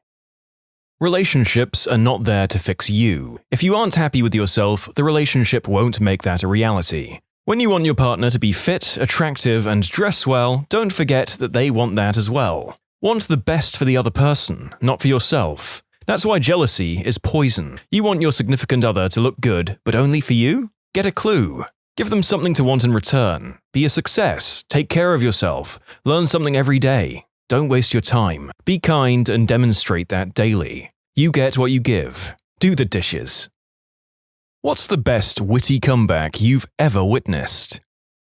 Back in 10th grade, we had a long-term substitute physics teacher, younger guy, so the tough guys in class wanted to have a pee-pee measuring contest with him, like daily.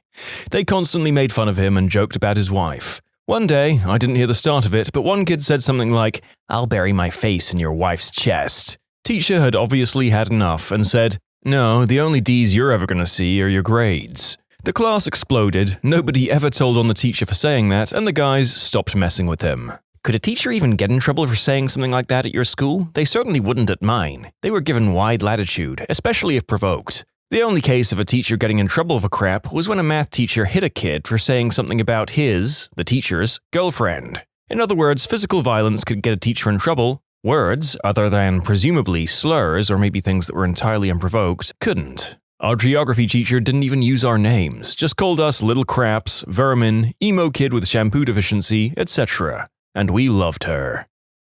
Sitting in a bar in a country well known for working girls, a guy walks in and starts yelling at a girl, "B-word, you gave me VD." She looked at him and said, "No, I didn't, you bought it." That guy got burned twice. I miss my late uncle. He was the wittiest mother fricker I ever knew. Not a joke teller, just had great one-line comebacks that were never mean, just funny. My favorite was when he went out to eat at a diner with his wife and my mum, just the three of them.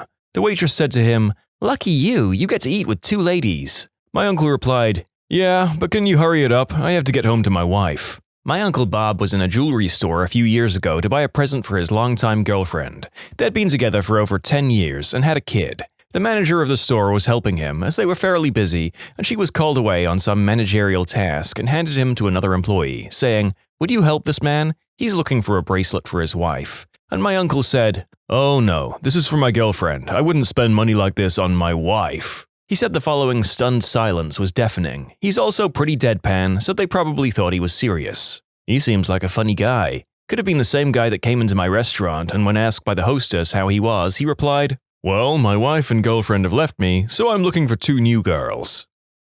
I mean, let's hope that last one was a joke. There's something to be said for being comfortable enough with your relationship to pull these jokes off directly in front of your spouse, like the first guy did. My mum's dad passed away a couple of days previously. The night before the funeral, a dark and stormy night, the funeral home called 9 p.m. to tell my mother she had forgotten a tie for the suit for tomorrow's showing. She freaked out, realizing that she would have to drive over to the nursing home to fetch a tie and then drive to the funeral home. Dad, who loved himself his clip-on ties and had many of them, said, "Oh, don't go doing that trip on a night like tonight at this time of night. Just grab one of my clip-on ties and take it with you in the morning."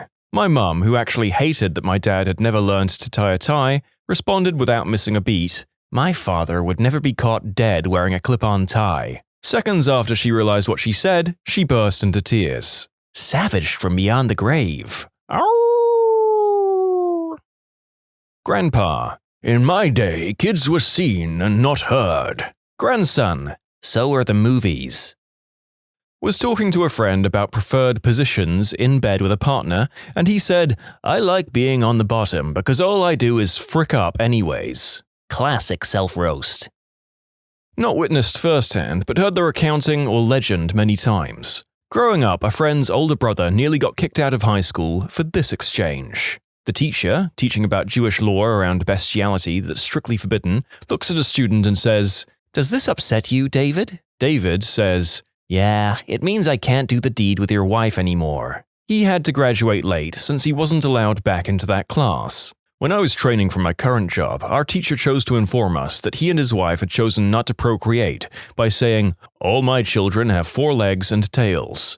I have no idea where it came from, but I spat out, "Holy crap, I'd hate to see what your wife looks like." My class busted out laughing, teacher included. He went a little hard on me the next couple of days, but was a good sport in general. We had a lot of fun in that class, and a big part of that was all the crap slinging.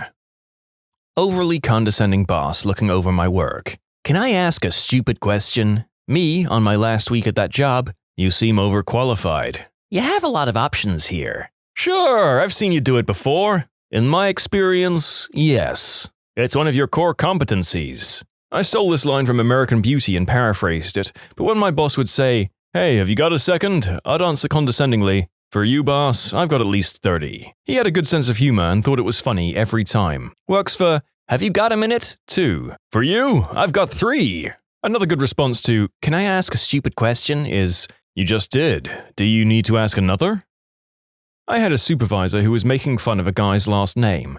The guy took it and didn't really say anything. When he was done, the supervisor asked him to email him something, and the guy wanted to clarify the spelling of the supervisor's last name, which was Windsor. He said, "Your name doesn't have D in it, right?" The supervisor said no, so the guy said, "Okay, just ooshbag then," and then walked away.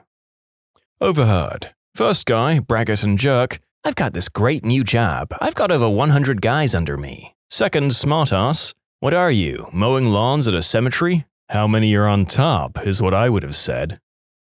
Comedian. I remember the first time I did the deed with someone. Girl in the audience, "Yesterday?" Audience was laughing. Comedian, "I'm glad you remember." Audience, screams. I saw that video too. The text really doesn't properly convey how much the audience laughed at the heckler's joke, and how quickly and completely the comedian won the audience back. I was 13 in dance class with some older, catty girls. One of them was picking on me, which ended with her remarking, "Bite me." I responded with, "I'm trying to cut fat from my diet." Entire team heard it and proceeded to chastise me for being so mean. Served her right, the cow.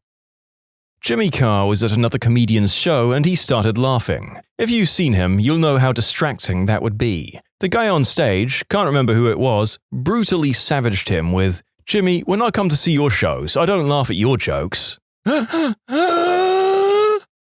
until this moment, I've never appreciated how tough Jimmy Carr's strangled chicken of a laugh is to imitate.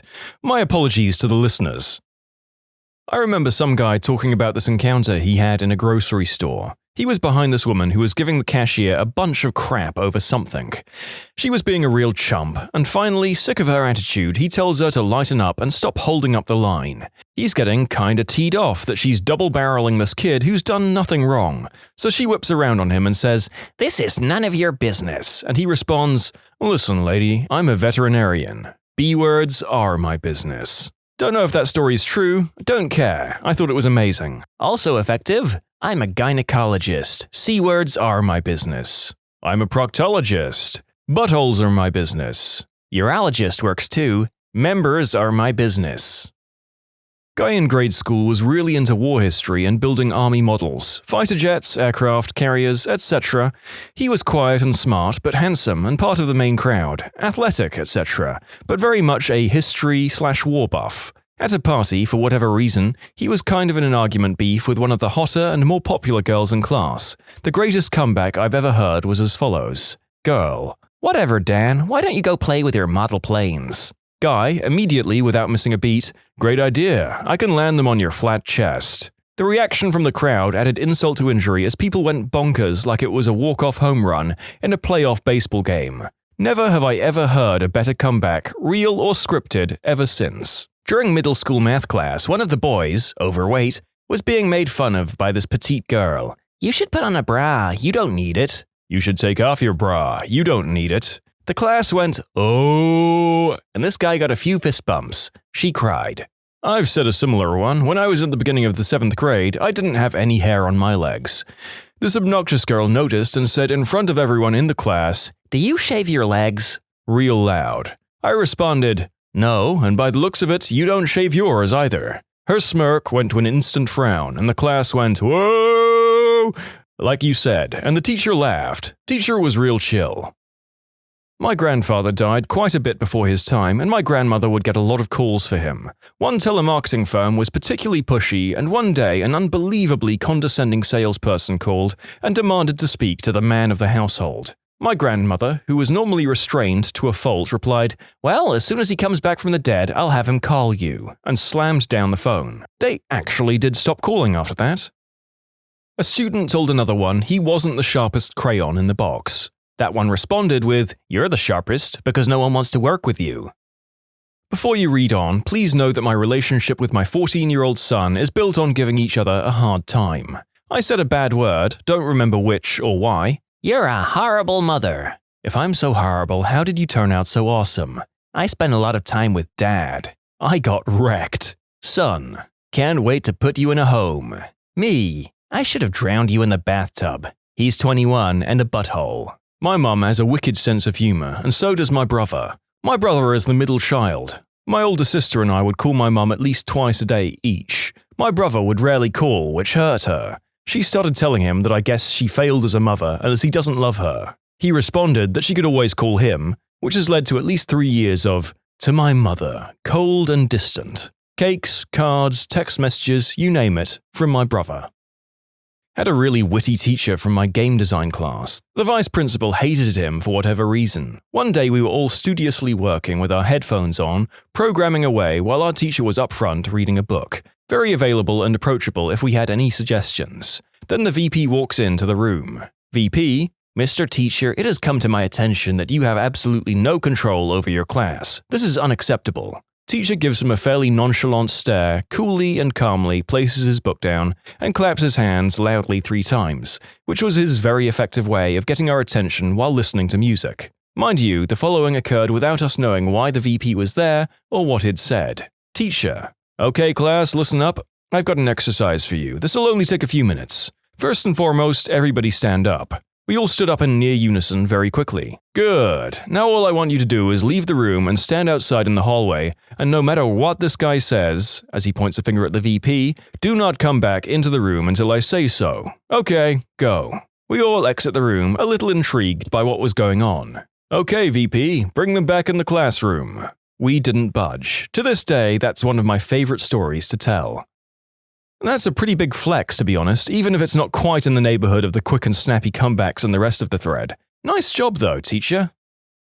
When I was in high school, this very large, overweight kid who always picked on me waited till things got quiet in the classroom and said, "Dave eats wang." Everyone laughed and I got embarrassed and nervous, and a few seconds later, after people finished laughing, I stuttered out, "Yeah, well, you eat everything." I don't know where that came from, but holy crap, the entire room lost it. Haha. Special ed student. You're so dumb, you make me look like a genius. I was the instructional aide and had to stop the other kid from trying to fight him, but that burn was so sick it got a chuckle out of me. One of my prouder moments. I was 17 and a 12 or so year old kid came up to me. "Hey babe, can I have your number?" "Why? Do you need a babysitter?"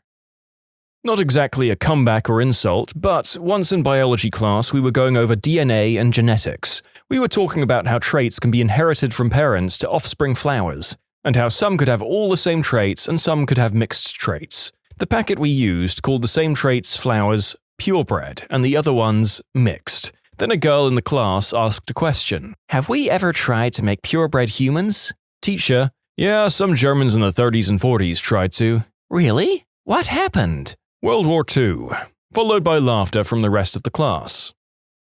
I remember reading the possibly apocryphal story of a student being told no excuse would be accepted for not taking a test that was the next day. Some student decided to be funny and said, "What about sheer exhaustion from all the climaxes?" To which the teacher replied quickly, "I guess you'll have to write it with your other hand then." Churchill and some lady were having an argument. Lady: "Winston, if you were my husband, I would put arsenic in your morning coffee." Churchill: "Madam, if you were my wife, I'd drink it." Oh boy, have I got an answer for this one. So I'm sitting in my chemistry class, and there's a dude sitting ahead of me, Jeff. He's just minding his own business when two other dudes behind me, Butthead 1 and Butthead 2, proceed to start calling his name and ignoring him whenever he turns around. Just trying to annoy him, I suppose. Important to note, Jeff is a pretty intelligent guy, whereas Butthead 1 and Butthead 2 are so inbred they could be a sandwich. After this happens a few times, Jeff finally turns around and drops this line. "Hey, Butthead 1, can I borrow one of your extra chromosomes?" Overheard two guys in a restroom while at the urinals. Guy 1 tries to embarrass Guy 2. Guy 1: "What's with that red ring on your wang? You need to get that checked out." Guy 2: "It's just your mom's lipstick from when I saw her last night." Decent comeback, but the real burn is going to come from whatever red ring condition that guy has on his eggplant. The class clown of my classmates, let's call him K, was known for notoriously teeing off teachers with crude, obscene, and insulting jokes. Well, one day, K decided to ask a 30-something-year-old teacher, "Miss, ever had a baby?" In which the teacher replied with a simple no, but that's not where it ends. K then said to the teacher with a face that only appears on the stupidest of people, "Well, I could give you one," which caused a few sniggers in class. The corners of the teacher's mouth curled into a smile, and with grace she walked up to her desk and said, "No, Kay, I don't want to adopt you," which caused the whole class to erupt into laughter and Kay to shut up for the rest of that year in English. This is still one of the best comebacks I've ever heard, so simple yet so powerful. Oh, you might be able to get away with that in math class. Maybe history. But that kid had no chance against someone who had a far better grasp of the English language than he did. Me and a buddy were at GameStop just browsing and hanging out. Employee comes up to us and asks if we need help finding anything. We told him we were just looking. This was right after the Nintendo DS XL just came out, and he starts trying to sell us on it. Me never having been the handheld gamer type, I told him I wasn't really interested. He decided his ace in the hole would be touting the newer, bigger 4-inch screen. Having enough, I responded, "Take it from me, 4 inches isn't that impressive." That was the end of his sales pitch. One time I was at a coffee shop with my good friend and I saw a dime on the floor. Jokingly, I gave it to him and said, "There, you can buy yourself a life with this." It kinda sounds funnier in my language, and he quickly answered, "I'll just buy yours and give you back the change." I definitely envy people the ability to fire this kind of thing from the hip. I think I could memorize something like this and hold it ready for the right occasion, only to still completely mess it up when the time came.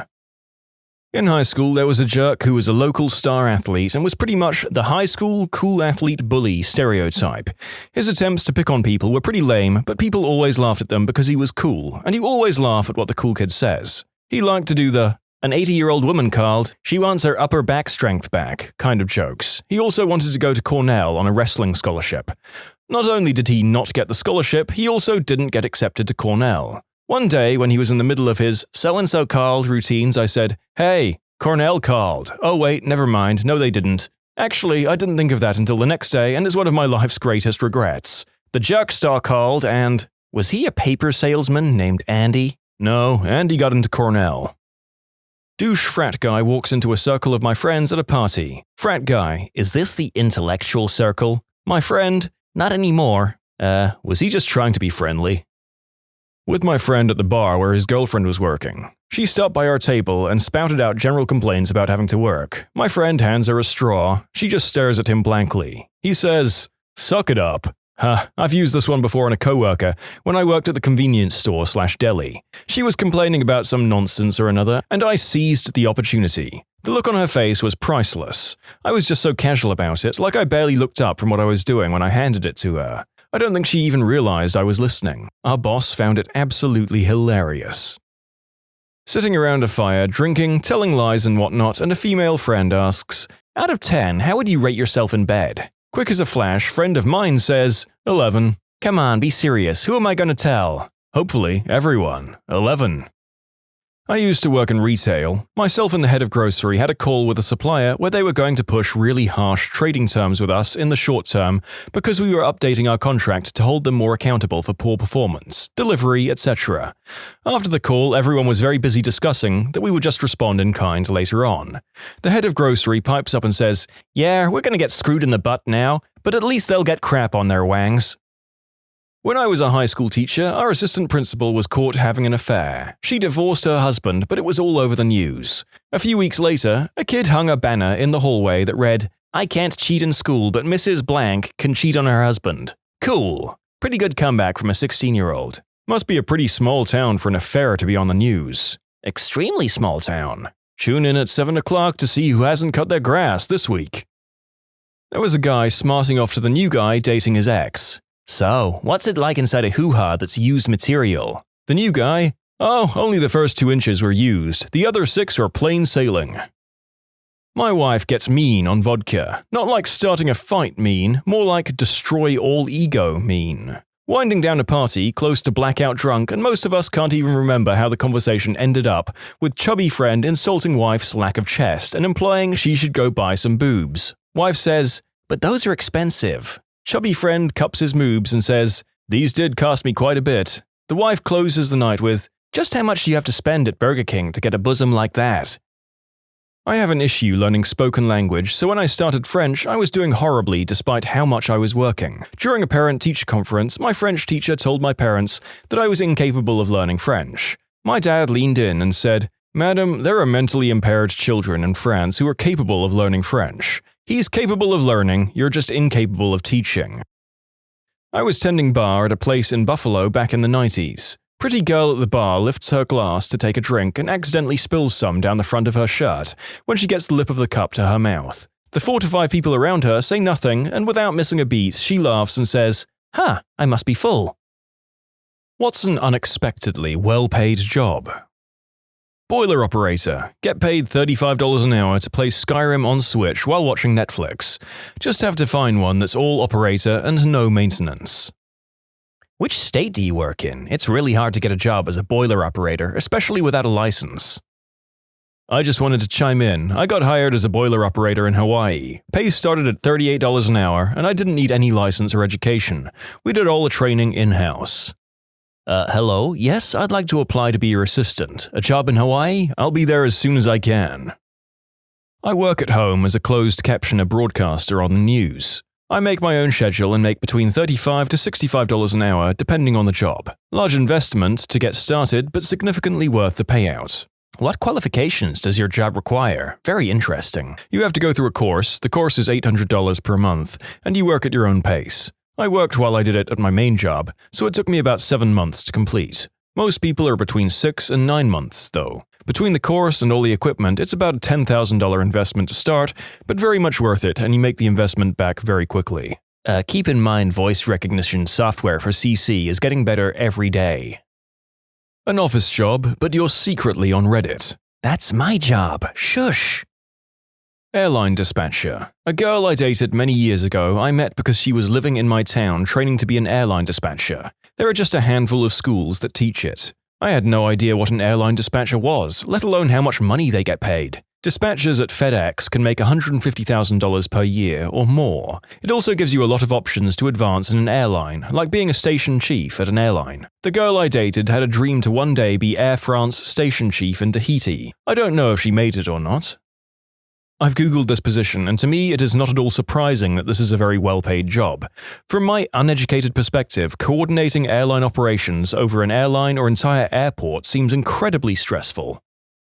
Court reporting. Stenography is a tough skill to learn, but plenty of court reporters earn over $100K, and no college degree required. Although most court reporters will need to be certified. There's a shortage of them too. I work as the videographer and they're like magicians. Not many people finish the school for it though, and most of it is online now. The downsides though, they're 99% of the time not employees, so they have to supply their own insurance, pay their own transportation fees, and buy their own machines, which are expensive. They do make a lot of money though. I think it evens out for sure. I'm currently in court reporting school and holy crap is it hard, but I enjoy it. I should be finished later this year and can't wait to start working. It is very hard.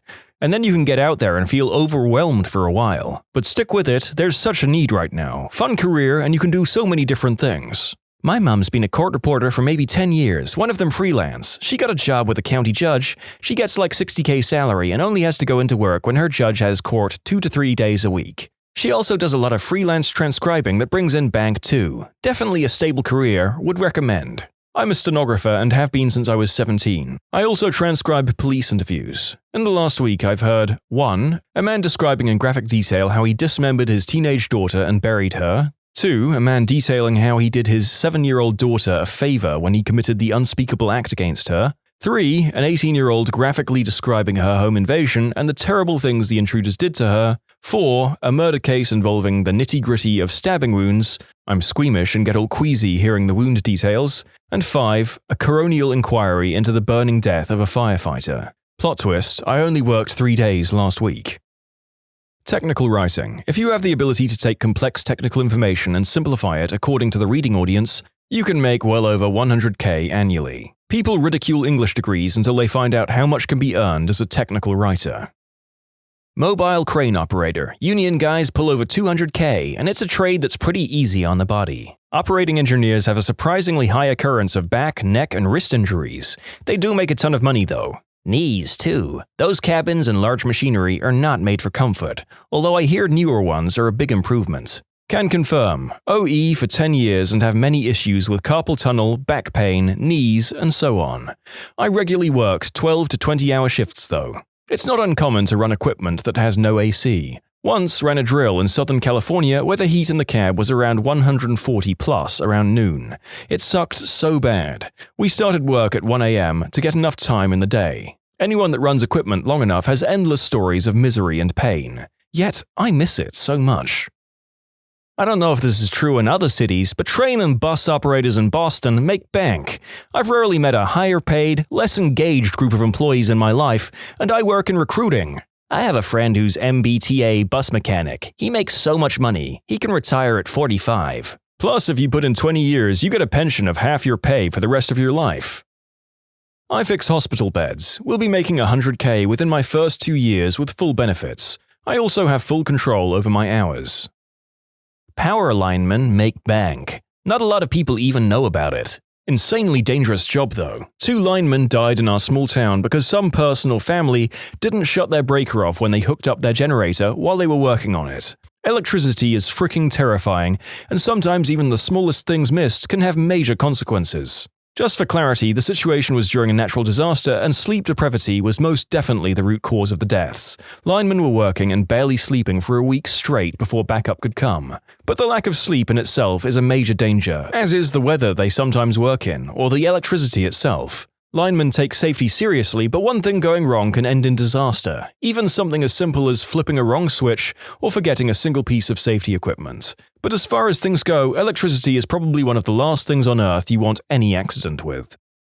I drive machinery in a coal mine in Australia. I make about $170K. Even our new trainees are paid pretty well, about $48 per hour. I think it ends up being close to $90 to $100K. Easy money for sitting on your ass in an air-conditioned cab.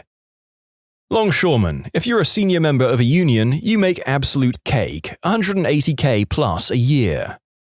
Yeah, it seems anything involving very heavy machinery is a good, dependable way to make a solid amount of money. Wish I'd figured that out earlier in life.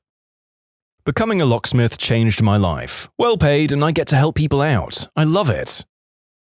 Self-employed cleaning services. I don't know exactly what to call them. My parents started getting paid $35 an hour cleaning a community center to $50 from cleaning offices. My mum started it, and then my dad joined in to help her with the hours and taking care of the house and kids. Eventually, my mum got good contacts and started cleaning the offices of managers from factories, Sacramento politicians, and stuff alike. Can't express how proud I am of my mum. She turned all those crappy Hispanic cleaning lady jokes into something bragworthy. Utility lineman. There's a developing shortage nationwide due to baby boom retirements. It's well-paid base, but the overtime is fabulous. I have a couple of friends who got into this after they left the military. They all make well over $100K. Storm season brings in tons of overtime. They're all in their late to mid-20s buying houses. UPS drivers can make close to $100K if you stay there long enough. Blew me away when I first heard that. My uncle was a UPS driver in Maine for 30 years. He had to quit due to an unrelated injury, but I'm pretty sure he was making high 80K to low 90K before that. Some of the happiest people in society too, especially if you're single. How so? You know the old jokes about the mailman being your dad? The UPS are those guys. Yeah, it's really good money, but there are some negatives. The worst is that you're in a truck with no air conditioning that is mostly sealed up if you're in the back. In Florida, that's freaking miserable. Also, they have polyester uniforms. Other drawbacks include your route for the day gets put together by some fricking optimization program that parcels out minute by minute how long you're going to take. It does not take into consideration traffic jams, finding parking spots inside of a busy city. It just calculates that you drive there and then assumes you're going to find parking right out in front, and that the elevator works, and that someone is home at all, and that you're standing there with 10 60-pound parcels containing a complete weightlifting bench plus weights, and you look up the 3 flights of stairs with no elevator and you know you've got approximately 2 to 3 minutes per package. Yeah, nah, frick that. Oh, and plus you're going to be on the front lines of receiving feedback, so if anyone is getting cursed out for a bad delivery, it's you first. Ditch digger, actually directional boring.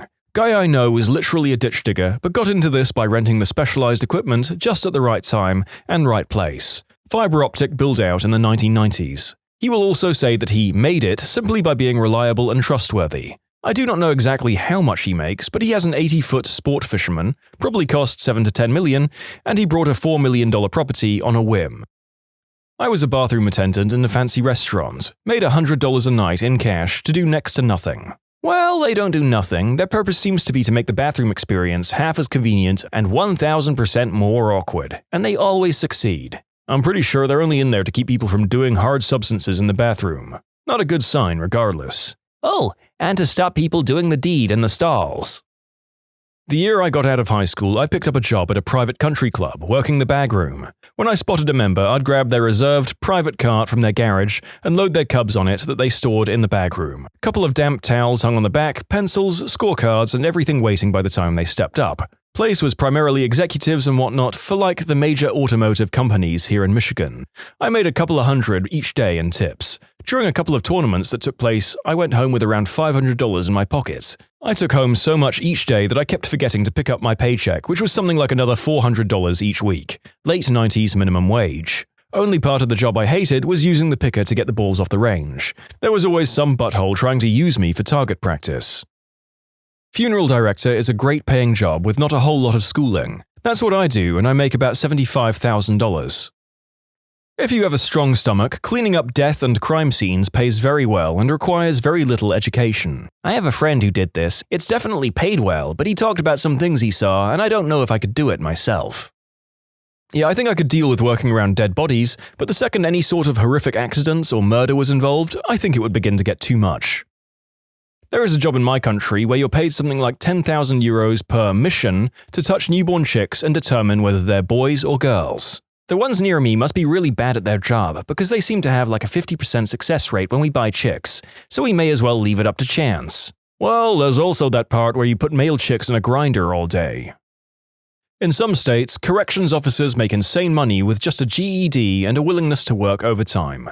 Let me specify some states, guys. Some states. In California, those guys can make $125K a year with little overtime.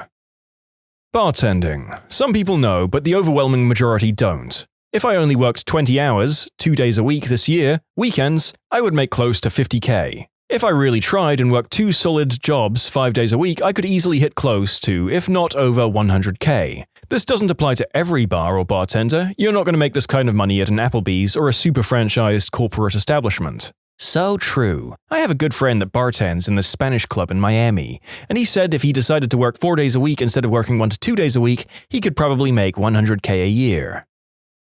Hot dog vendors can earn 6 figures per year. Buddy of mine went to Hopkins back in the day and noticed that the lacrosse games, while well attended, had no vendors. Nobody seemed to want the job, so he asked if he could. Year later, he had all of his friends bagging hot dogs the night before and was buying drinks and chips by the truckload. Sold everything for $1 and came home after every game with trash bags full of dollars. Year or so later, the school realized what a cash cow it was and took over the gig, but my buddy had pretty much paid for school by then.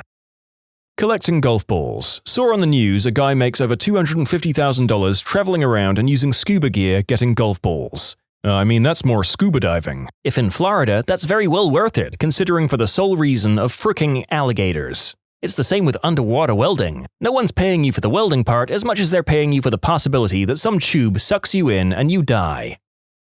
I don't know if it's surprising, but one people don't think about, selling ad space on local broadcast stations. I do it and make more than most families do in my area, and I'm at a smaller market. Going into a medium one can put you well into 6 figures.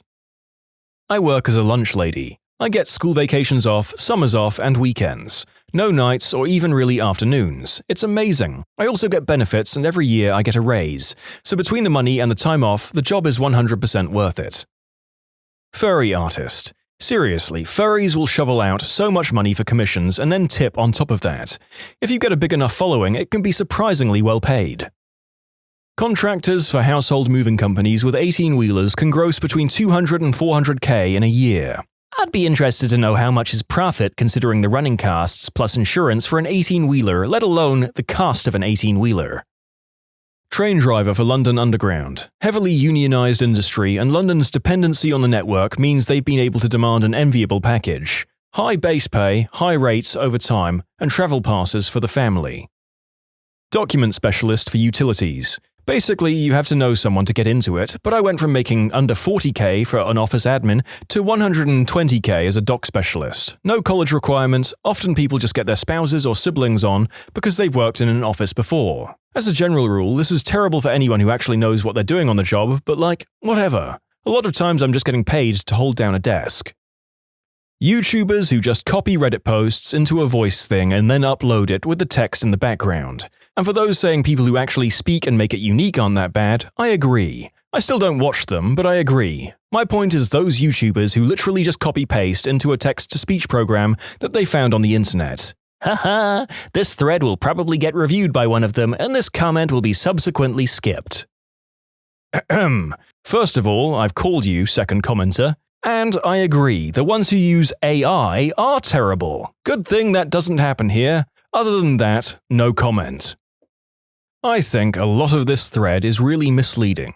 First, everyone is saying, I knew a guy, or I made 100K, and while I don't doubt that these are true things people are sharing, it isn't what someone else can expect to make. We should be talking about median salary or medium wage. Second, especially since we aren't talking about median salaries, almost nobody included the location. A few people did. Making 80K in New York or San Francisco is like making 30K in a small Midwestern town, according to most of the living/salary comparisons websites. The real truth is, a reasonably free market is going to adjust wages based on supply and demand, meaning that a job that is either difficult to do because it takes lots of skill, training, or education and pays well, like a heart surgeon, or if a job is dirty, dangerous, or otherwise unpleasant, and has to pay well to attract candidates, like certain fishermen, or a job whose wages are high due to external factors, like a union or lobbying body that sets wages which results in far more candidates than jobs, like my union painter uncle that makes 120K instead of the national medium of 40K. Top comment is a garbage collector in New York City. First, 100k in New York City is the equivalent of 40k in a small Midwestern town, and that wage is artificially high, resulting in far more applications than jobs, meaning odds are you can't get that job. National median is 25k. Next top is aircraft dispatcher. National median salary is 32k according to Glassdoor and Salary.com, but 40k if you believe the Airline Dispatcher Federation. Finally, a lot of people are talking about starting a business doing X, which is entirely different than working X on a salary. Median salary of a plumber is 45k in the US. They don't get the hourly wage they bill you for, and if they start doing their own plumbing business, they need to pay for insurance, benefits, and additional taxes, advertising, and a million other things on top of just being a plumber. They also have to deal with all the hours when they don't have to work. Higher risk, but higher potential reward. A successful business person running a plumbing company who has about 10 employees might make 200k or more per year, but they also lose 100k. And it doesn't really compare to a salary. Especially today with all the salary information we have available to us. A job that pays a lot, that doesn't suck, that anyone can do, isn't going to keep paying a lot. Trader Joe's managers. General managers of stores make 100 grand plus. Assistant store managers make 60 to 80,000 per year. Not bad for working grocery. Scrum Masters in software development industry. They're paid six figures for basically setting up meetings and being cheerleaders. They don't have any responsibility for delivery of work, and they don't have any work beyond what I described. My Scrum Master is a little bit more valuable than you describe, but it is an odd thing worth pointing out in this thread. He's not a useless toady. Half of the value is having a single point of contact for "what's going on?" type questions, so that the workers can work and the need-to-knowers can get the information they need to know. I'm a gardener. There's a serious lack of folks willing to do manual labor in the outdoors year-round. Most commercial properties have to maintain a certain amount of green area in our city. Hospitals and other places like that need legitimate crews to do the work with professionalism. No catcalling or spitting or swearing, etc., including bonded employees and good insurance and equipment, etc. As a result, we're in demand and we get paid surprisingly well. No university education is needed, low barrier to entry, great pay, and job security. Dog groomer. It's a weird industry though, and a skill that really has to be learned hands-on. Grooming schools can be a good start, but I know great groomers that never went to school for it, and terrible groomers that spent thousands on classes. Just being good at handling dogs is the best foundation for success. It's not the easiest job in the world. It's largely commission-based, and if you're lucky, you get any benefits out of it. But if you get enough practice to be good at it and build up a loyal clientele base in a decently affluent area, it's very good money. The haircuts I do range from $70 to $175, and I'm paid 50%, which averages out to around $30 to $35 an hour most days.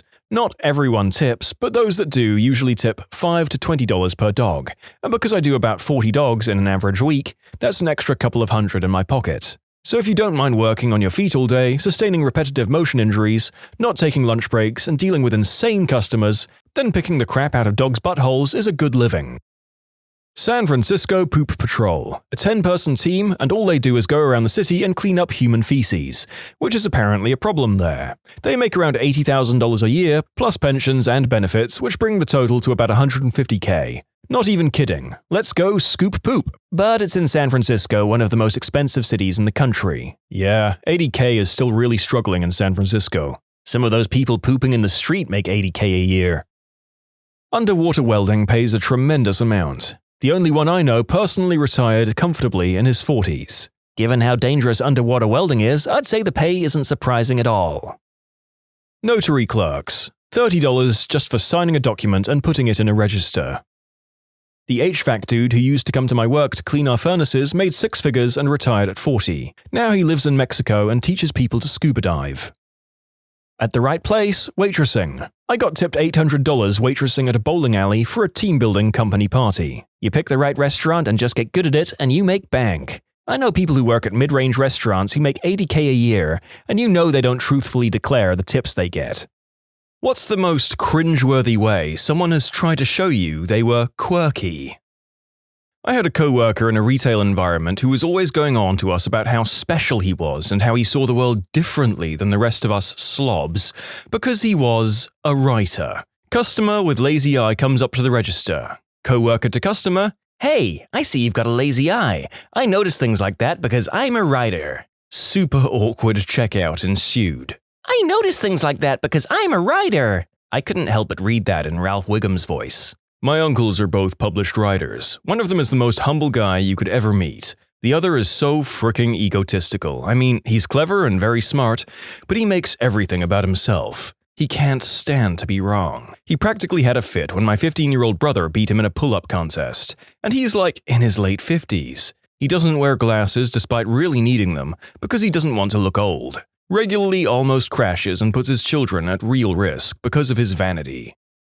I knew a girl in high school who used to diagnose herself with mental illness based on, to the best of my knowledge, Year 11 psychology class and online quizzes. She would also try to one-up anyone who had a legitimate, medically diagnosed mental illness, despite having, in her words, major depression, anxiety, OCD, bulimia, Munchausen's, schizophrenia, bipolar disorder, and antisocial personality disorder. She refused point-blank to ever see a doctor and have any one of these diagnoses confirmed or treated. If you're going to fake mental illness, you might as well do something unique like Morgellons, narcolepsy, Alice in Wonderland syndrome, or if you were really committed, trichotillomania. Lame. I knew a girl who fakes sneezes when she walks outside. She found out only 25% of people sneeze when they see bright sunlight, so she wanted to be part of a minority. I have no idea why she does this, but her fake sneeze is this loud, rough, manly-sounding thing. It's comical how different it is to her real sneeze. Wait, sun sneezes are a minority? I had no idea. It's a genetic quirk. I didn't realize it was weird growing up because my entire family did it, except my mom. I was confused when I found out other kids don't have to sneeze when it was sunny outside. We had a girl that would have an uncontrollably loud hiccup at the most inappropriate times. Moment of silence during the Memorial Day thing, concerts, you name it. Anytime there was silence, she just had to get everyone to look at her. My hiccups end with a burp and I hate them. A subteacher in 3rd grade really ripped on me for them. I mean, this just sounds like the oral version of what my butt seems to want to do at the most inopportune and public moments, so the inappropriate hiccups has my sympathy. A guy I went to high school with was convinced he was a vampire, and once he actually bit my friend during class because he couldn't help himself. A person bit me once, at a party. It was unexpected. I just reflexively hit her in the face while her teeth were still on me. Maybe I tried to push her off me, maybe I tried to hit her so she let go. I'm honestly not sure, but I do know I didn't think about it first. She got a bloody nose. I had bite marks on my shoulder. She said, "What the frick?" I said, "What the frick to you? What are you doing?" She said, "You frickin' hit me. What's the matter with you?" I said, "Me? You fricking bit me. The frick is the matter with you?" She said it was cute when she does stuff like that and that I was some kind of woman-hitting psycho. I was asked to leave the party and most definitely did. 15 years later, still one of the strangest experiences of my life. She brought a fricking ukulele everywhere. At first you'd think, wow, a cute girl with a ukulele, I bet she's really cool, but you'd be falling into her trap. She barely knew 2 chords and was a complete moron. I knew a lady like this where in high school people would be like, "Sweet, can you play me a song?" causing her to snap, "No," at them and have people just be confused. I had a hipster neighbor who would strum his ukulele and smoke his pipe outside while his kids rode bikes. Oh, that's so wholesome. Just a dude chilling while looking out for his kids. This girl I know constantly talks up how much she loves nerdy things like no other girl is into. Nerdy things like Game of Thrones, Star Wars, and Lord of the Rings. Yep, very unpopular entertainment no other girl is into. Her name was Trinity. She said she had multiple personalities, 3 to be exact. She was lying. I asked her parents, they had no clue what I was talking about. He'd wear a paper Krispy Kreme sailor hat every day. I saw bullies rip his hat to shreds and he'd just reach into his roller backpack and pull out another one. Never saw him without it. What a frickin' power move, though. The fact that he pulled one out of his backpack is big wang energy. The fact that his backpack rolled is even bigger wang energy. Friend of mine went through a super proud to be Italian phase about the time Sopranos aired. He refused to eat his mum's cooking one night because it was too Irish. There were many other things he'd do to try and convey a mob connection. He was part Irish and eventually became a cop. What kind of Italian refuses his mama's cooking? What kind of Italian survives refusing his mama's cooking? A non-Italian. This one guy would put blue Powerade in a Windex bottle and spend the day taking it out of his backpack and squirting it in his mouth. High school. There were plenty of other things, but this one stands out. Isn't that a scene from Scrubs? I kind of remember the janitor doing that to freak out JD in one episode. Had a class with a guy that wanted people to think he was a nerd. I guess to him, nerds wear large glasses. Only problem was he didn't need glasses. He started showing up to class wearing 3D glasses from the movie theater with the lenses popped out. My first thought was, why would someone wear cardstock paper glasses with the red and blue cellophane ripped out? It took me reading your comment to realize or remember that's not what they give out anymore. This guy in my high school would wear cat ears and carry a stuffed bunny around. I think he was trying to look like an anime character or something. Anyway, the most cringeworthy part, he would constantly meow in class. Not like meow, but more like yeah, like an anime cat or whatever.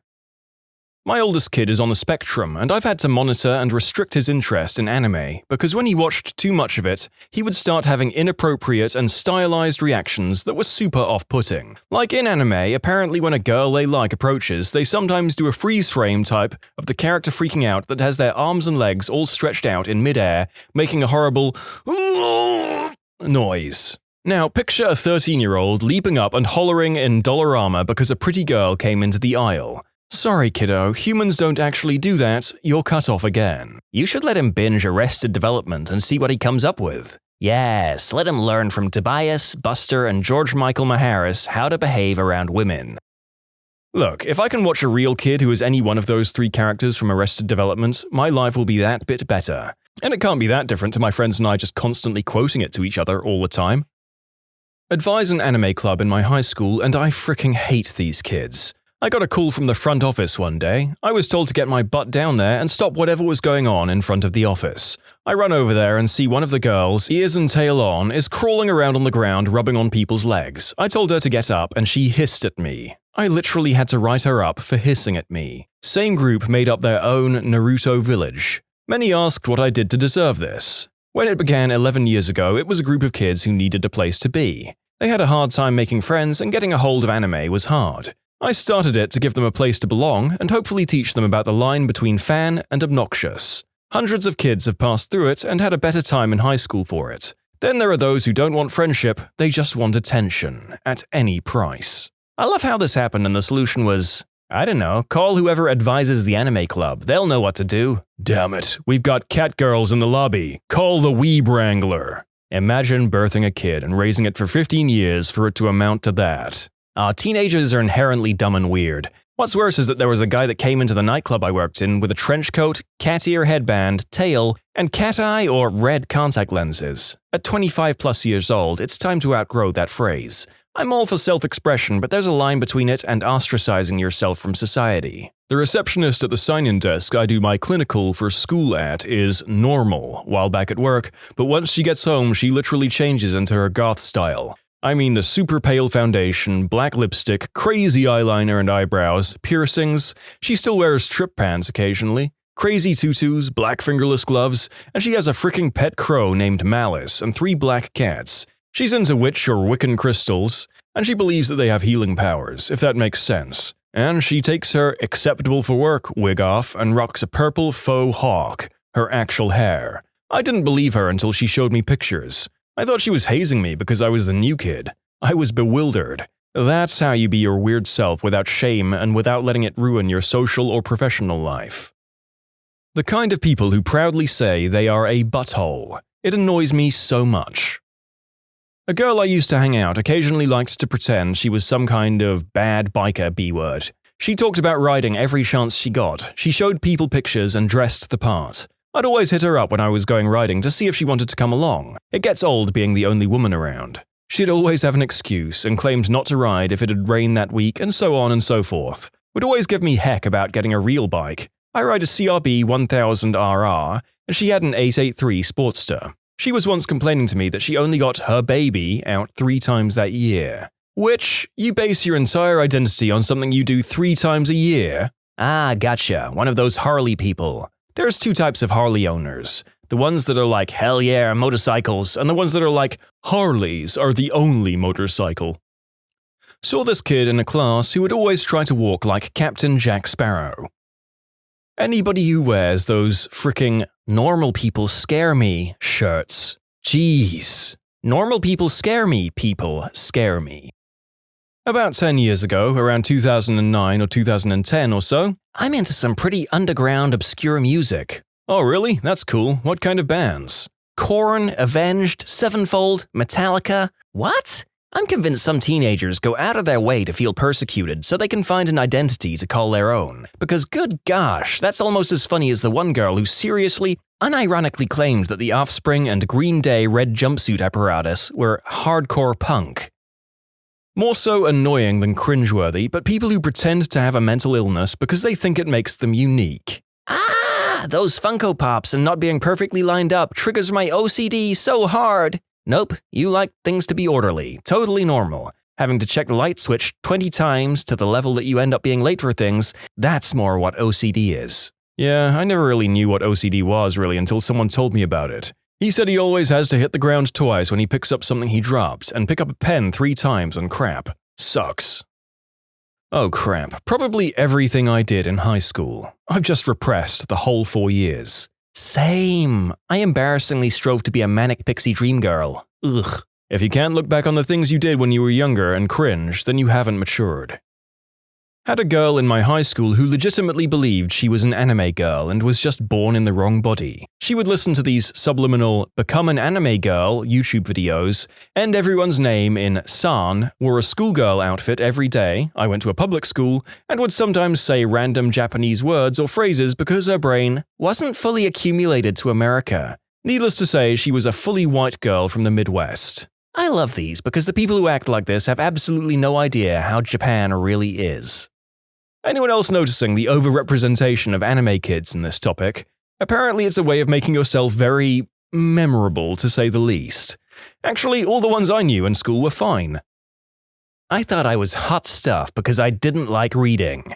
I kinda regret that now. My daughter, a bright, wonderful, hilarious mum of 2 and wife, has the best friend that goes around bragging to people how she never reads anything more challenging than a copy of US Magazine. She finds at the hairdresser. The friend is 42, and frankly, we're less than thrilled they've been friends for 20 plus years. Before I get judgy comments, there is a ton of other crap I'm leaving out. She's any parent's basic definition of a bad influence. The no reading thing would be 50% easier to swallow if the friend didn't insist on injecting her opinion on a wide variety of world affairs, politics, entertainment, etc. To paint a picture, I'm 100% not making this up.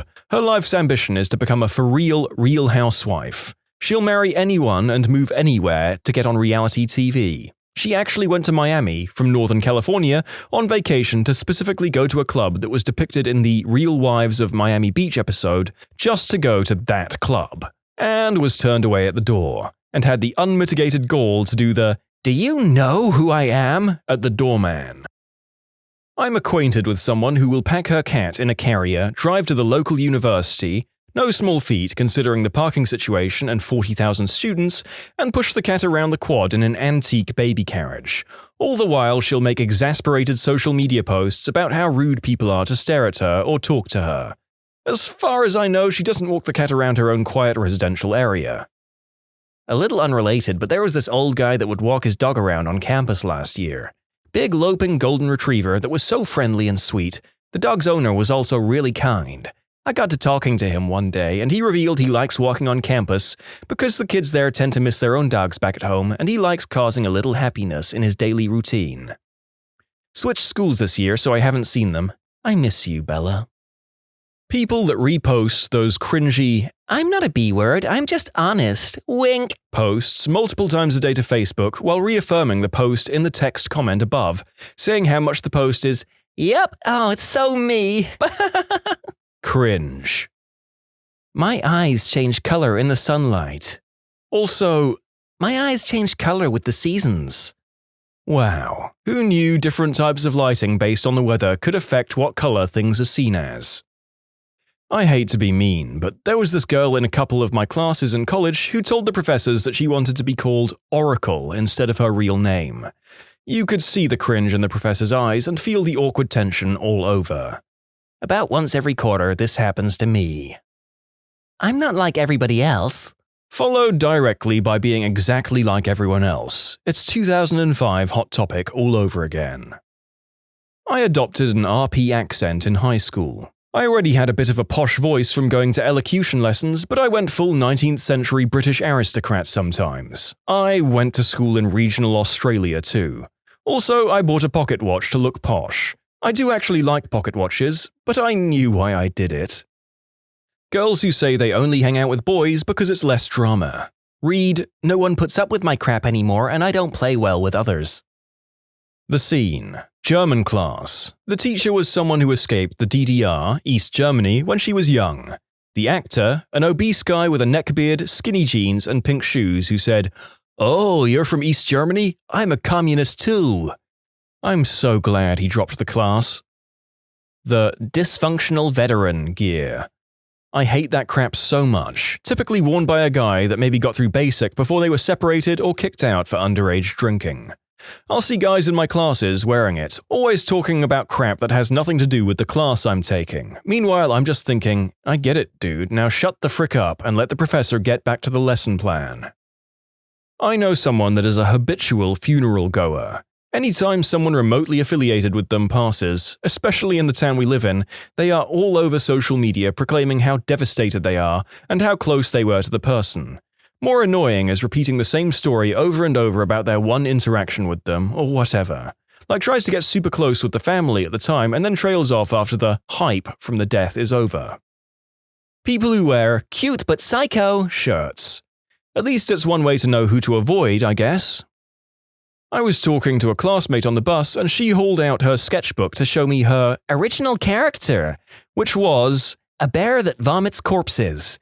She related all of this to me in a very loud and carrying voice. Tim, who in 2007 dressed like he was hosting a Nickelodeon game show in 1994, was always around. He thought it was shtick, but he would flip your words around on you. The Yankees are your team, huh? What do you, own the Yankees? Did not stop. Finally, someone asked if he was 7 years old and knew how to talk like an adult. Tim then disappeared faster than Drax at the end of Infinity War. 12 years, and I haven't seen him since. Bumper stickers. Lots and lots of bumper stickers. If I see more than 2 to 3 on a car, like, okay, you support a political candidate and love your Doberman, cool, I just assume the person driving it is insufferable. If they're that insistent on sharing their opinions in public to strangers, imagine how they are privately. I once saw a car with so many bumper stickers it covered the entire trunk and back window. Not sure how that's not illegal, but either way, I was embarrassed for them. I went to college with a girl whose car, front, hood, sides, roof and back were all bumper stickers. There were so many you almost couldn't tell the car was silver. There were like 13 different versions of this coexist sticker, then a ton for Planned Parenthood, lots of anti-Trump stuff, lots of Black Lives Matter stickers, Pride stickers, etc. Which, hey, cool if you support or don't support stuff. But fricking hell, she was the worst. Just at everything. She was insufferable. If you didn't agree with every single thing she did or said, it was a personal attack on her, and she had to tell everyone you were a right-wing extremist, or a stalker, or a misogynist, etc. She mooched homework answers from everyone, and if you wouldn't help her, suddenly you victimized her somehow. She couldn't hold a single conversation without making it political or announcing she was a vegan, or she hated X, Y, or Z. She was the most annoying person I've ever met. Sometimes I see that car in town and I just cringe. I knew a girl who wanted to be a manic pixie dream girl type. After some exposure to her, I realized that meant she was flaky, had erratic behavior, and displayed some traits that implied she was mentally ill. I'm so happy she's out of my life.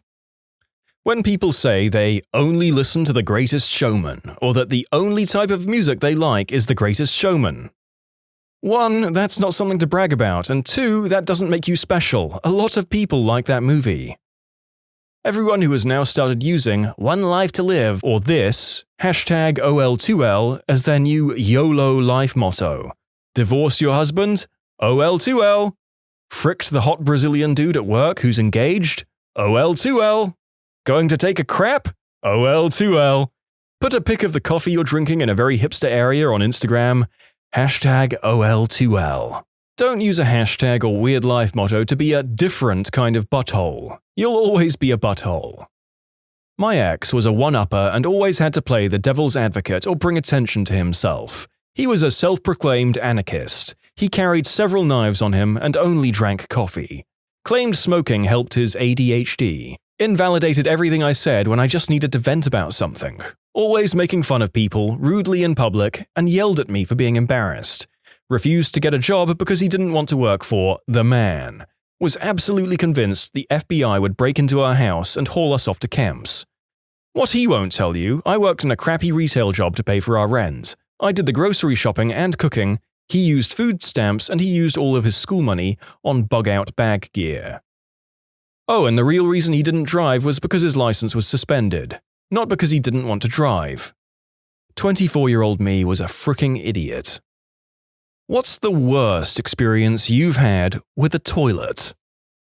Not me, but a friend of mine. A group of us all decided to go on a camping trip with our respective significant others. His girlfriend tells him she will not go unless they have a toilet, so he goes out and buys a portable, chemical toilet. He also buys a new tent for them to use and retire the old tent to be the bathroom. He sets the toilet up in town on the valley floor, fills up the fill tank with the blue chemical fluid. He tests it to make sure it works properly. The operation is simple. You pull a lever which opens a flap in the bottom of the toilet. The evidence is dropped through the flap, and a second valve drops fluid down the sides of the toilet into the open flap, flushing all remaining evidence into the lower tank. The flap then returns to its original position, creating a nice, airtight seal, preventing the contents of lower tank from disturbing your precious sensibilities. We drove all the way up to the top of the mountain and set up camp. We have a fun day of eating camp food, drinking beer, and having fun.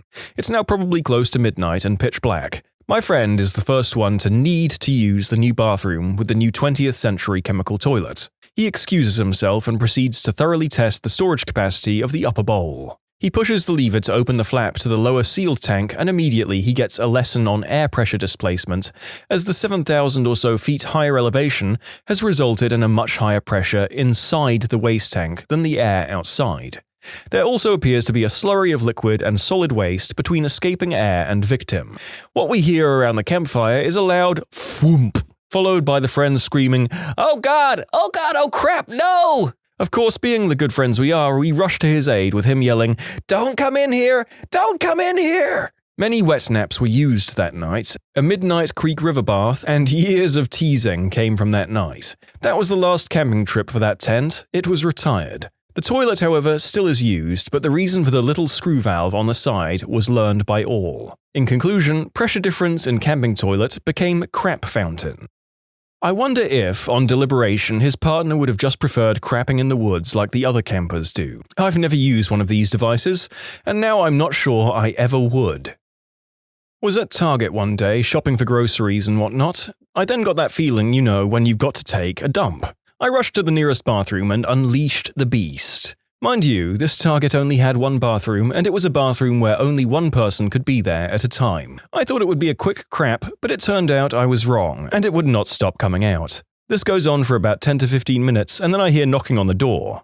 It was a lady that said, "My son really has to use the bathroom. Would you please hurry up?" I couldn't really respond to her because of all the pain I was feeling, so I basically moaned and grunted at her. After about 3 minutes, I hear a kid screaming, "Mommy!" and I could probably tell it was the mother's son. Hearing this, I knew I needed to hurry up, so I forced myself to squeeze out the extremities faster. As soon as it's done, I whip fast as possible. The worst part is that when I tried to flush the toilet, it clogged. So about 3/4 of the toilet bowl is filled with crap, pee, and toilet paper.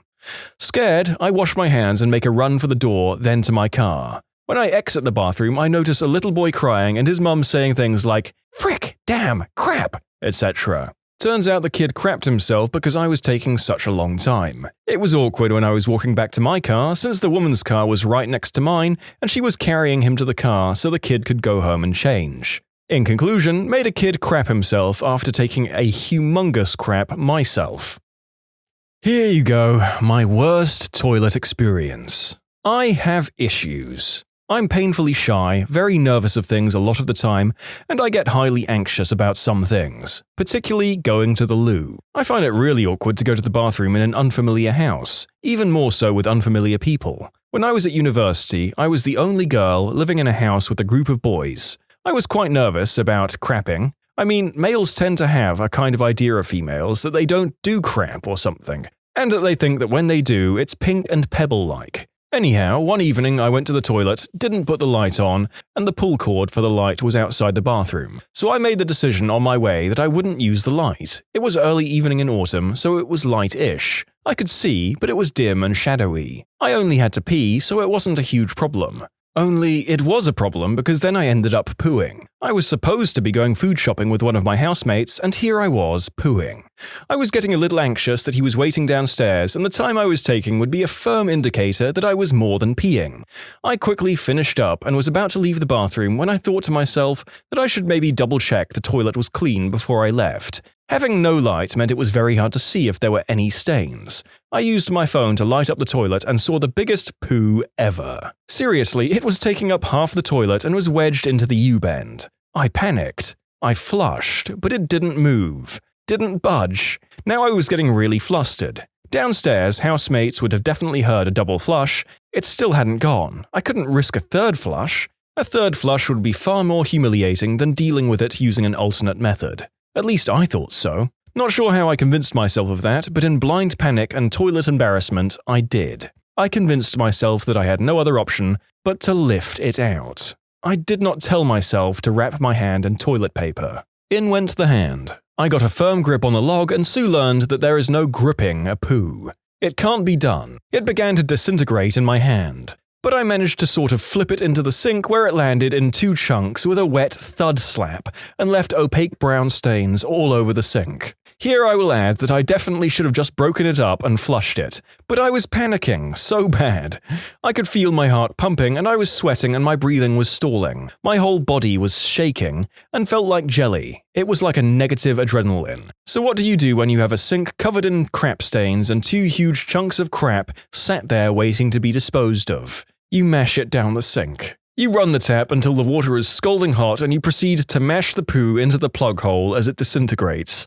Only it blocks the plug hole. Now the sink is filling up, and you have a crap plug in the bottom of the sink of burning water, and you have to unblock it. So you shove your hand in, burning yourself while you're trying like crazy to scoop the crap out of the little plug holes. All the while, you hear your housemate shouting up the stairs, "Hey, Susie, are you okay? Are you ready to go?" Oh crap, literally. Suddenly the panic reaches a new level. The housemate is coming up the stairs, the door to your crap sauna is at the top of those very stairs, and you know that the steam in this room is the most foul-smelling steam that could ever be, and soon it will have leaked under the door to the top of the stairs he's walking up. You grab bleach, soap, shampoo, shower gel, and start squirting it under the hot tap, trying like hell to make normal-smelling steam. I'm in the shower. I thought I'd need a shower. It might save time. What the frick was that excuse? Anyhow, the steam is now pooey and perfumed and sickening. The poo is almost mashed away, but the last few bits are not leaving. If you've never manhandled crap, it has a texture like no other. It feels a bit like when you start kneading bread just after adding the warm water and it's warm and sticky. Maybe it's seeded bread. There's definitely a slight coarseness to crap. Mainly, it's the stickiness that is a hassle. And the smell. Obviously, it sticks like melted chocolate and dough combined into a sticky, thick nightmare. You force the last few nuggets down the sink and start trying to wash your hands. The smell will not leave. Will not budge. After 10 minutes of scrubbing and soaping and crying and sitting because your legs will no longer support you, you decide to do the walk of shame. Exit the bathroom, tell your housemate that you were sick in the shower and it took some cleaning up. Remember suddenly, thanks to Beethoven, that tomato juice gets rid of skunk smell and wonder if it will get rid of poo smell. Set off to the supermarket in new hope of getting rid of the smell. The biggest "oh crap" came in the toilet roll aisle when my housemate says, "Oh, this reminds me, I did the biggest crap ever earlier. It wouldn't flush, I just had to leave it." It wasn't even my own crap. I'd known this guy for 3 weeks and had already gotten up to my elbows in his crap, all because it felt weird pooing in an unfamiliar environment. That flatmate's gonna try and take a dump at least 3 times before he leaves the house from now on. Yep, this incident will scar her for life. He will constantly go to the bathroom before he does anything, really. Holy crap, I must have been that kid. I thought this would be a funny topic to do, and it very much is. However, it's also making me pause to gag intermittently, so a mixed bag in summary. A mixed bag of poo, pee, and my spew. Here's another one. I was pooping in a train toilet. I thought it was locked. My country's train toilets use electronical locks. You push a button and it's supposed to be locked. But it wasn't. Some young good-looking lady walked right in. I was confused and didn't know what to say. 1, because I was crapping, and 2, because she was a fine-looking woman. So what came from my mouth joyfully was, "Tickets, please!" And then the door closed automatically. I have Hirschsprung's disease, which basically means I was born without the muscles that move poop through the intestines. Basically, when I have to poop, there's no holding it in for a while. I have maybe 5 minutes before I crap myself. So I have many, many poop stories. My favorite happened when I was about 10. I went over to a friend's house, whose mother was a teacher at the school we went to, for the night. Since she's a girl and I'm a boy, we couldn't sleep in the same room, so I had to sleep in her older brother's room, who was about 16. Right before it was time for bed, my friend's mum said not to use the bathroom in the brother's room. I definitely didn't hear this, probably because we were playing Legos or something. Anyway, about 2 a.m. I feel the need and rush to the closest bathroom, her brother's bathroom. I left the beefiest, runny crap I have ever crapped in that poor, poor toilet. There's 3 funny parts to this story. First, there was no water in the bowl. Crap, there was no water in the whole bathroom. Second, everyone knew not to use that bathroom, the door was always shut, so the smell slipped under the nasal radar for like 3 days, and the contents of the bowl hardened into poop steel. Lastly, her mum asked me at school if I knew anything about them needing to replace a certain toilet in a certain forbidden bathroom. That's amazing. I worked in a display suite for new apartments. The toilets were always dry. One Saturday morning, we opened up the display to the most foul stench I've ever smelled. It was the middle of summer, and the display suite was all glass, with a tin roof so it heated up like a sauna. Trying to find the source of the smell, we realized that someone had crapped in the display toilet last weekend, despite there being no toilet paper or water in the toilet, and being too embarrassed or inconsiderate to tell anybody. So for a week in the middle of Australian summer, this turd sat there festering. It was rancid. The worst part was, because it was in a working environment, it was a biohazard. The company I worked for was too cheap to professionally deal with the issue, so the cleaners tried to vacuum it out, blowing hot poo air out the back of the vacuum, only making the smell worse. It took weeks to get out, and now we seal the toilets shut.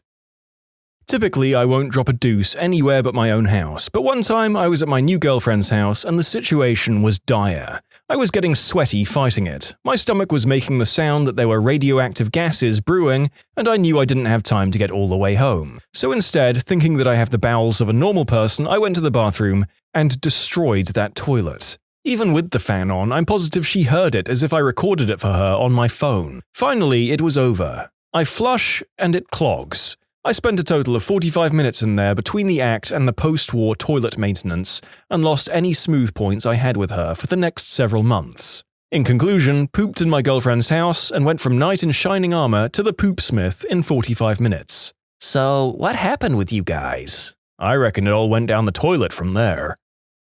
One time when I was little, I wanted to know what it would be like to be blind, so I blindfolded myself. When it was time to pee, I couldn't see the toilet and accidentally peed on the lid and started crying. Not sure if it was my worst or my best. I was peeing when a big sneeze hit me, which made me fart, which for some reason was followed immediately by a burp, which made me snort in laughter, which gave me the hiccups. You deserve an award for that. Is that what number 3 is? Burp snort. I once farted at the exact same time someone texted me. My phone was in my front pocket and set to vibrate. For a split second, I thought I'd farted so hard it was coming out front and back.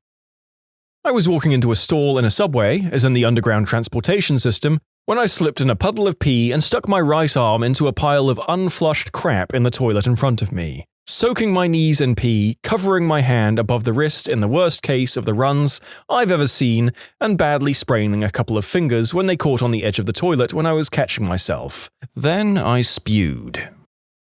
I was at my girlfriend's house for the second time and things were still rather tense. I got a terrible stomachache during dinner and had to use the bathroom immediately. The layout of their house was in a way that the bathroom was next to the dining room. Not wanting to make much embarrassing noise, I wisely created a nest of toilet paper on the ground to later transfer the poo into the toilet. Squatting down, I began crapping, lost my balance, fell, hit my head on the counter, and fell unconscious.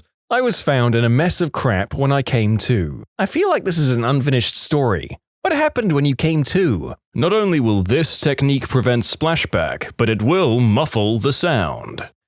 For our viewers' convenience, the narrator has followed the link provided by that previous commenter. The technique is apparently laying a single piece of toilet paper on the surface of the water, which does wonders for preventing splash and, by extension, UTIs. Academic hall bathroom, senior year of college. Went to take a crap during class. Did not look at the roll beforehand. Go to wipe, no paper. By myself in the bathroom, so I do that sort of haven't wiped my butt crab walk to check out the other stall. No toilet paper in there either. Go to the paper towel dispenser. No paper. Ended up using a handful of gum wrappers I had in my pocket to get enough to walk downstairs to the other bathroom and finish the job. I still have nightmares. Okay, so when I was in the first grade, I went to this hardcore Christian school in Florida, USA.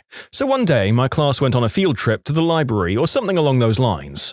I just remember them leaving the classroom for about half an hour or so. Anyway, I wasn't allowed to come because the week before I had tied my shoes together in the library, so I got kicked out. So here I am, first grader, alone in the classroom when I feel grumbly in my tumbly. I figure that I have to wait until my teacher gets back before I'm allowed to go to the bathroom, so I patiently wait as the poop pains get more and more intense. Eventually, I'm in the corner curled into a ball squeezing my butt cheeks with the force of 1,000 gods. I hear my teacher from down the hall, and as I jump into the air with relief, I crap myself. I straight up crap myself as my entire class enters the classroom. So then, first grader me tries to play it off like nothing's going on, and I sit in my seat and proceed to learn. I'm an idiot. I'd freaking crapped myself. The teacher pulls me out and tells me that the entire class can smell my crap-filled drawers and sends me to the nurse's office while I'm forced to sit on a toilet until my parents can come. I ended up sitting on that toilet with crap covering my legs and crying for about 2 hours.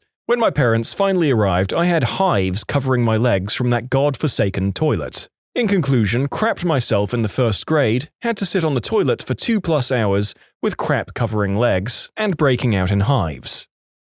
In an Indian restaurant, I went for a pee, and while I was sitting there, I noticed that a few of the tiles were blown, as in they'd come away from the wall. So in my slightly drunken state, I thought, I'll give them a prod. So I did. At that point, a vast quantity of tiles fell off the wall, causing a very loud crash. Everyone in the restaurant heard it. I had to walk back to my table with everyone, including the servers, looking at me. I never went back.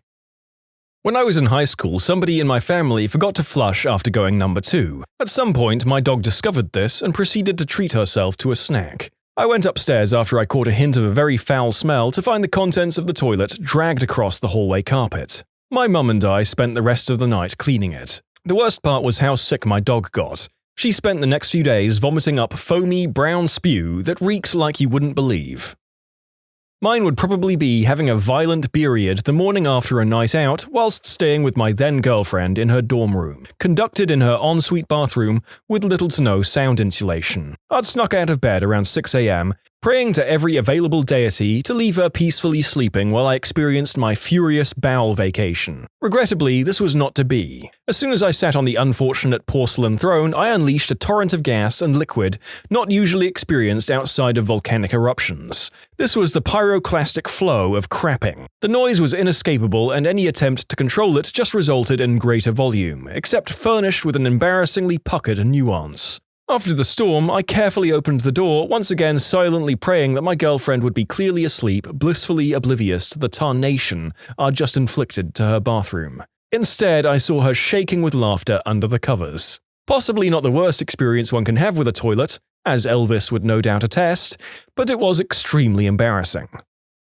I was on holiday in Florida with my girlfriend, now ex, and her family. Went to the toilet in the hotel room when we got there. Crap was too big to go down the crappy American toilet. Blocked and then proceeded to overflow after I attempted a double flush. Janitor was called, and the look he gave me when he left the bathroom was akin to a Vietnam flashback. In addition to this, the water leaked downstairs into the lobby. In conclusion, took a crap, blocked a toilet, traumatized a janitor, and flooded the lobby. American toilet? In case you didn't realize, Americans are done with taking Europe's crap. One of my good friends earned the nickname Iceberg by doing just this. Be proud of that crap. Clogging someone else's toilet is almost a rite of passage. It's like being a dog who pees on a fire hydrant to claim their territory. It's your toilet, your grounds now. The best part? You clog up the toilet, they fix it for you. First step in dominating your friends and becoming the alpha.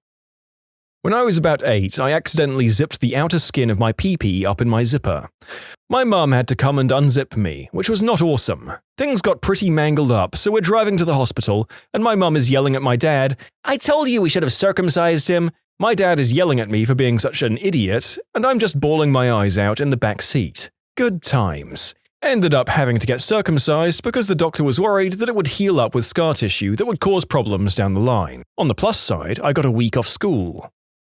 At my then-girlfriend's house, and I've got to pee. Excuse myself to take a leak, and I find myself fighting 2 streams. My pee hole was semi-blocked from my self-pleasure activities conducted a few hours previous. Is there a name for this? Typically, the blockage is only temporary, but on this occasion the 2-streamed dragon did not waver. One stream hit the water as the second sprayed the seat, wall, and floor. In hindsight, I should have remedied the trouble by simply squatting lower. In my panic, I used the only available tool I had, my hand, to bank stream 2 back into the bowl. I spent the next 10 minutes cleaning a good amount of pee off the floor and walls. Definitely the time I got locked inside a bathroom stall in the middle of Moscow. I closed and locked the stall door behind me and commenced my business. A lot of vodka the night before was doing a number on me, and I thought about my girlfriend sitting outside wondering what was going on. A few minutes passed, and when I tried to exit, I immediately saw the latch was broken. Completely broken. It wouldn't engage at all. That's when I noticed the claw marks around it. It was half broken and there were pry marks too. Clearly, I was not this toilet's first victim. I panicked and started banging really hard. This was one of those stalls that goes all the way to the floor, so I wasn't crawling out. After a few minutes, I was wedging myself against the back wall and trying to kick it out. I was in full-blown panic mode now. Stuck in a foreign country, I speak a little Russian, but my teacher never taught me, "Help me, I'm stuck in the toilet." The Russian word for help is all I could muster up. After 10 minutes, I began to lose hope. This was deep inside the mall and there was no cell signal on my mobile, so I couldn't even embarrassingly text my girlfriend. After sitting back down and collecting myself, I decided to try and crawl out of the 6-inch space at the top. I shoved my huge winter coat and all my shopping bags one by one over the top of the stall. Then I began to try and scale the wall tile. These were high ceilings. I fell a few times and I heard a lot of Russian men murmuring. I figured all my purchases would be gone. Eventually I squeezed over the top and fell 8 feet down on my butt to a lot of stairs. Then I had to explain why I was in the bathroom for 30 minutes. She didn't even believe me when I told her this story. People who hired a personal investigator. What did you uncover? My mum was an attorney who worked in the workers' compensation insurance. Her colleagues were representing a woman who had been gravely injured on the job and deemed totally unable to work. The opposing attorney hired a PI to investigate this woman. Let's call her Jane. They get to court and present the video footage as their platinum evidence, proving that this woman was totally able to work. Here is Jane mowing her lawn. Here she is unloading her groceries from her car. Here she is walking the dog. Here she is going for a run, etc., etc. Jane's attorneys sat there totally quiet. When it was their turn to cross-examine the PI, they declined any questions. Their turn was up next. Who is the first witness for the opposing side? We would like to call Jane's identical twin sister to the stand. Jane's identical twin had moved in with her bedridden sister after the work accident. Full benefits awarded to Jane. Apparently the look on the faces of the opposing attorneys was the stuff lawyers' dreams are made of. My grandfather once hired a PI. See, he has a large vineyard as well as a few engineering projects he's working on. Well, 2 guys pressed charges on him because they claimed they'd hurt their backs working for him, and he needed to pay for all the medical bills, disability, etc. He thought it was a little fishy and hired a PI. The PI uncovered that they had not actually been hurt and documented the 2 people working at a lumber yard, which has a lot more physical labor than a vineyard. It cost my grandfather a bit to hire him, but way less than what he would have had to pay those 2 scammers. I think this is probably the most common thing a PI does. Probably number 2 on the list, number 1 being catching cheating spouses. There probably is no number 3. I worked as a PI for a couple of years, and it's really not the case. It costs a heck of a lot of money to hire a PA, and just isn't really worth it when all you have to do is catch your spouse tripping up with an undeleted email or a Facebook message. The whole PI to catch a cheating spouse thing is just something you see on TV and movies a lot. That isn't to say it never happens, it's just not the most common thing. It's almost always disability claims or some other legal matters. If you think about it, it really makes sense. When you're threatened with having to pay a crap load of disability money to someone, you have a lot more to lose, and chances are you're a little more able to afford a PI than some stay-at-home wife whose husband works late a little too often. Well, Mr. Former PI, that may be true in the majority of cases, but I will say that in this group of stories it seems like some people have been crazy paranoid enough to hire PIs to spy on their spouses. Starting with the following. My wife hired one. She found that she was wasting money and that I'm a very boring person. We came from different cultures, but we knew we wanted to be with each other. She's Hispanic, born in another country, and I'm a hillbilly from Appalachia. There was a lot of jealousy early on, both sides, because we simply couldn't relate. After a while, I grew tired of being suspicious and told her that if she wanted to be with someone else, to just tell me and I'll move on. But to just tell me. It was very freeing for me. I guess to her, though, it only made her more suspicious. I got off work at 7 a.m. and there wasn't much to do, and not many places that were open for a couple more hours, so I would go to the gym. And I guess she didn't like not being able to account for the gap between me leaving work and me coming back to the apartment. The guy she hired to follow me around was terrible. I had my routine, get off work, go to the gym, go grab some breakfast, hit up Blockbuster, maybe go to a pet store, we had birds and fish. At the time in the morning these places are empty. Like I said, I'm a boring person. Cut to a few days later, I leave the gym and the new guy behind, head to a restaurant and in comes the new guy from the gym. Creepy. I eat, then leave, go to Blockbuster and in he comes. So here I am suspicious. The next day at the gym, I'm telling my buddy about how creepy it was that the new guy shows up everywhere I go, and he agrees. I'm done working out and tell my buddy that I'm going to leave and that I'm going to a specific pet store, and if the guy leaves the gym right after me, that my buddy should head to the same pet store. And that was what happened. I go to the store, a couple of minutes later, in walks the guy, and a minute after that, in comes my buddy. We ended up pinning the guy to the floor. I asked why, and he starts saying, "It's just a job," and that he ain't seen nothing. We release him back into the wild with the order that he's not to show up at the gym again. I get home, call her up, and say that she hired the biggest idiot around and that she needs to stop wasting money. She asks, "What happened?" I tell her to ask him since she gave him money. Her jealousy died down after that. Well, that and I made the ultimate quote to her that made sense. I said, "If I was getting laid as much as you think I am, wouldn't I be a lot happier?" And that was that. For those folks hoping for a different ending, sorry to disappoint. We've been together for almost a quarter of a century and everything is fine. Maybe she just couldn't believe that she was involved with someone so boring. If a PI followed me around, goes to work 5 minutes late every day, comes home from work at the same time every day, stays at home until work the next day, stays at home all day on the weekends. I just hope he doesn't reveal what kind of adult content I watch. This pretty much sums up my life. In between work, they would see me take a whole bunch of green herb and watch It's Always Sunny in Philadelphia for hours. If my significant other hired a PI on me, I'd be fricking livid. Livid's a strange name for a mistress.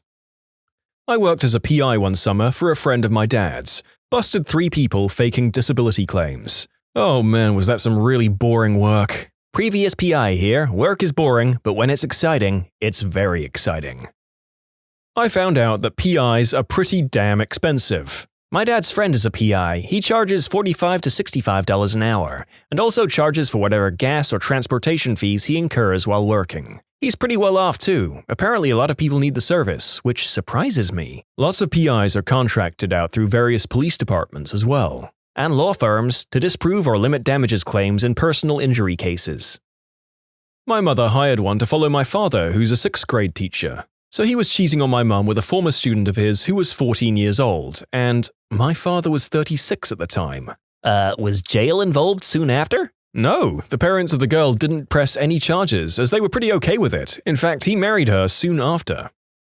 A relative of a friend of mine approached me one day and asked if I could help in finding his brother on the internet somehow. His brother had up and left town with no indication of where he was going, leaving a wife and 2 small children behind. They were not separated and still lived with the kids. He took little more than the clothes on his back. They didn't know if he was in trouble, running from someone, or just a deadbeat. They bought me his passworded desktop PC, which was an XP machine and easily cracked. There wasn't anything in the browser history, the documents folders had nothing, and the machine was relatively blank. I did find a World of Warcraft installation though, and inside that was everything I needed. In the game's screenshots folder, I found several shots of his dwarf talking to a female night elf, very cutesy-like, including some chat lines about being together, and flirty emotes. It was clear what he had done. This turbo nerd had left his family for a night elf. In the screenshots, I could see a few add-ons. One particular World of Warcraft add-on, Pratt, that he had installed has a scrollback chat buffer it saves. I was able to locate the settings file containing that buffer,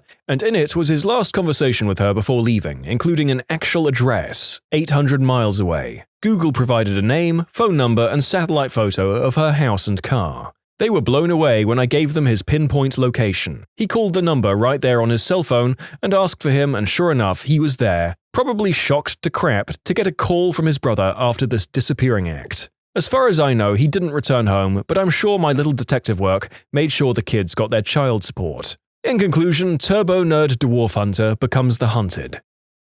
Okay, 2 stories of PIs being used to discover scumbags in a row. That makes a nice break from all the cases of personal injury claims. What crappy dads. I hope they got drained for everything they were worth in child support. My uncle hired one to follow his wife after she gave some signs of an affair. She was the principal of a school and claimed she had to work long hours or would attend every single school event and function and would be gone long hours or go on business trips, among other things. Turns out she was totally having relations with the vice principal. He got camera footage of them going to her house during lunch breaks for a quickie on my uncle's bed. He got other footage as well of them meeting up numerous times. It was never confirmed, but some kids at the school later claimed she and the VP had done it in their office. After it all came to light, it dawned on all the other aunts and uncles the many times my aunt would drop off her daughter at random times and random nights at our houses because she had a spontaneous school function and needed a babysitter. It was also mysterious when she surprised my uncle with chest augmentation surgery, which turns out was for the other guy. How does one surprise their spouse with elective surgery? Do they just roll over in bed and say, "Look what the melon fairy left, honey"?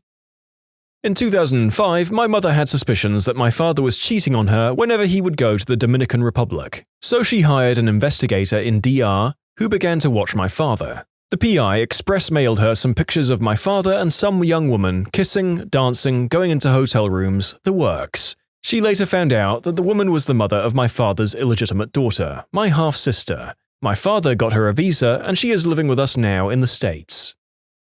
I was trying to locate a former business account who had failed to return some of my property. PI quickly determined she used several different names, several different birth dates, sometimes claiming to be a senior citizen, and had used 20 different addresses in the previous few years, all over the country. PI was as baffled as I was, said she was either a con artist or mentally ill, or both. Anyways, too bad for her, her new employer had issued a press release about her hiring. Rather than contacting her, I'd already tried that, I'd exchanged some emails with her without results, I contacted her new boss. UPS man delivered my property to my door 2 days later.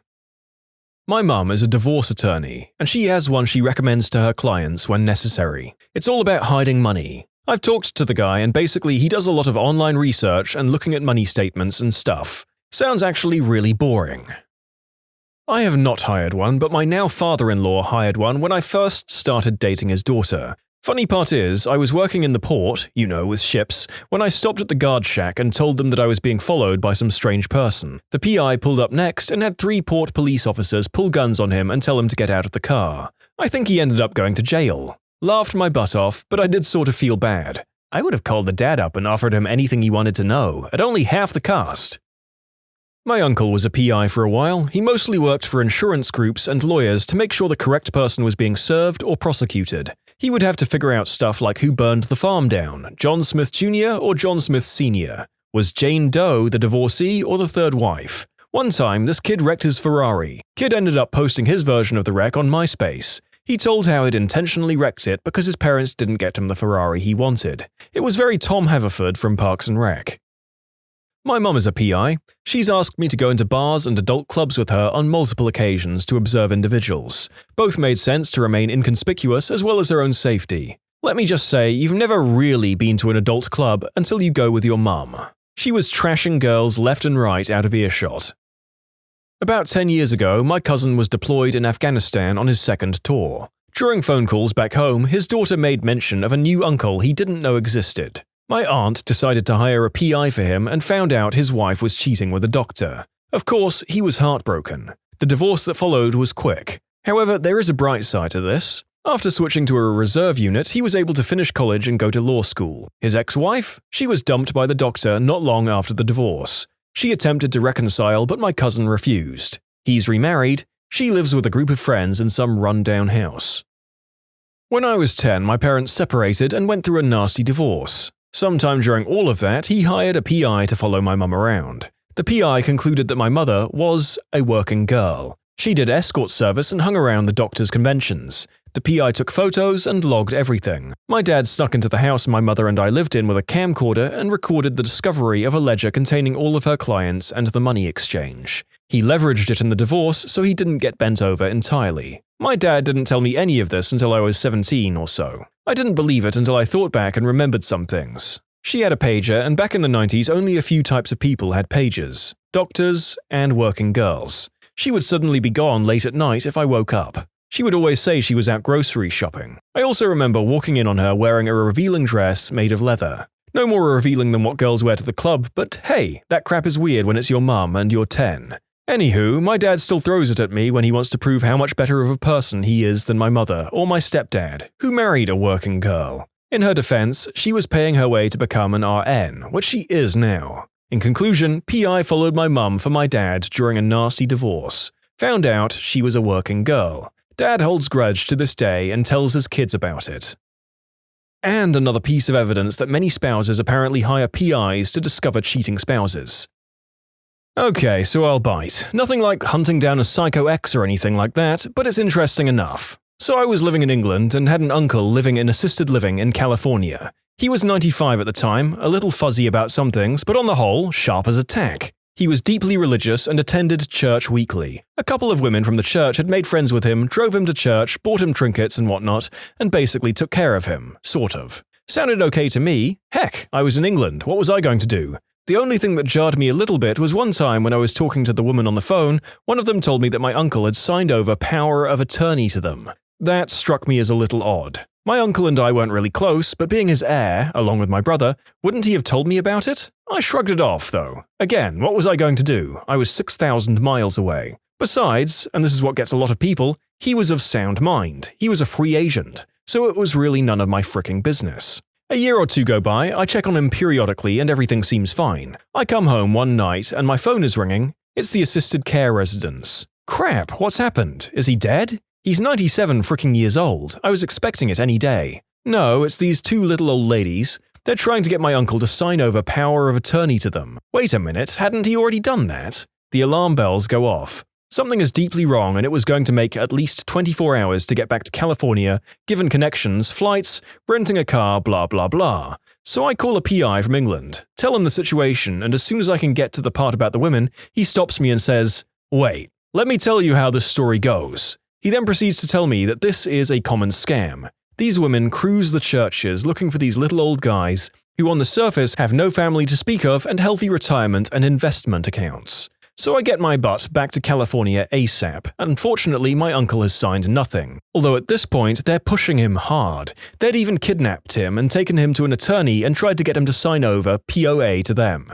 Little did they know who they were dealing with. My dad's side of the family sets the gold standard for stubbornness. I learned this early on when my dad said no, that was it, give it up, because that was an answer that was not going to change. My uncle, all 100 pounds and 97 years of him, had dug in his heels. So we signed over POA to me and now the hunt begins. Where were his accounts? These women handed over nothing to me, a few receipts but no accounts, nothing. So this PI and I ended up hanging out for a few days tracking everything down. I can't begin to tell you how much I learned from this man, a complete original. Vietnam vet, former Navy SEAL, carried a knife in his boot and a gun in his shoulder holster. So he shows me it's mostly research, and that I resonate to since I work in research. Painstaking, boring, turning over one pebble at a time kind of investigation. Knowing how to talk to people, how to observe. It requires a massive amount of patience. We went to every bank within 20 miles, and by schmoozing and showing my POA, we found what we thought was every account. I then went over everything. They had played a shell game, borrowing from him, hadn't quite stolen from him,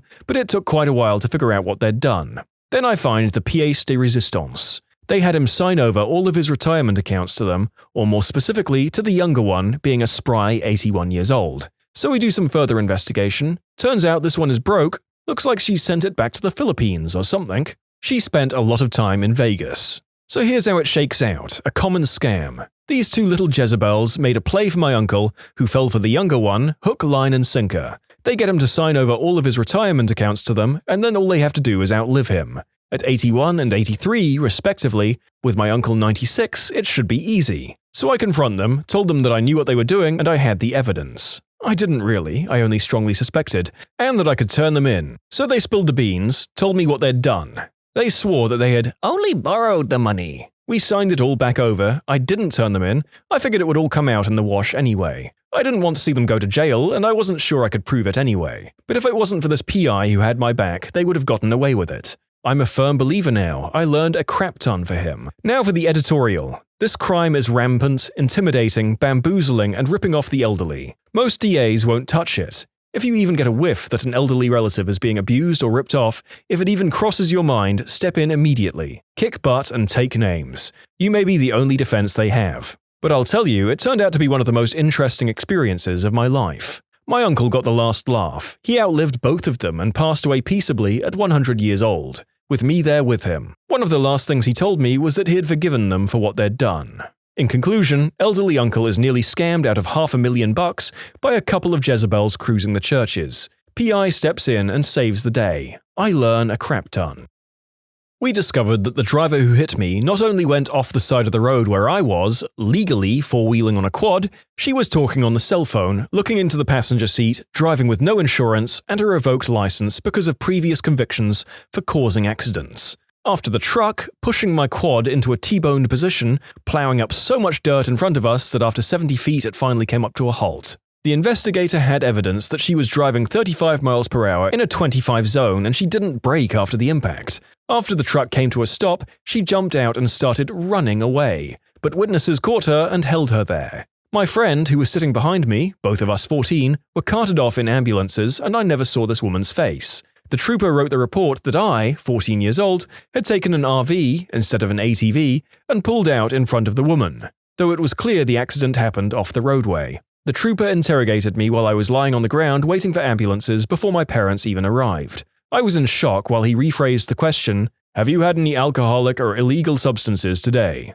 several times. My neighbors finally asked him to wait until my parents arrived. In the hospital room, he questioned me further while my parents were on their way. The nurse had to ask him to stop as my neck was being evaluated, and I had not even had pain medication yet. The accident was deemed my fault, although there were 2 eyewitnesses who testified against the woman to the trooper, and later in court I was told by the DMV I would have to pay the woman's truck damages before I was allowed to get a driver's license. And I carried SR22 insurance for 5 years after I received it. The investigator uncovered proof that the trooper knew the woman who hit me and was possibly friends with her. For the months in between the accident and when the investigation was complete, I fought an awful amount of guilt, believing it was my fault and not having any memory of the accident. My friend's leg was badly injured and required extensive surgeries over the next 5 years, and she was visiting from Texas and had to be medevaced back there via helicopter, which left her family with a huge financial burden. During that time, I even considered taking my own life and took one attempt that thankfully failed. My parents took the case to the state Supreme Court over the course of the next 3 years, and when we finally came to trial, the judge said the only way the report could be cleared and the financial obligations relieved is if the state trooper took back his statement. When we began going that route, we were told the trooper had been dismissed from the force for wrongful behavior and his testimony was worth noting. That was an expensive lesson in corruption. The financial stress contributed greatly to my parents' divorce. However, if we hadn't hired the investigator, we may have went on thinking it was my fault. I'm very thankful to know that it truly wasn't. When you subscribe, make sure to hit the bell to turn on notifications. Put the playlist on in the background to finish listening to all the stories, linked at the top of the description. And if you like Am I the Genius, give Am I the Jerk a shot, linked in the description too. Either way, thanks a lot for watching, and we'll see you guys next time.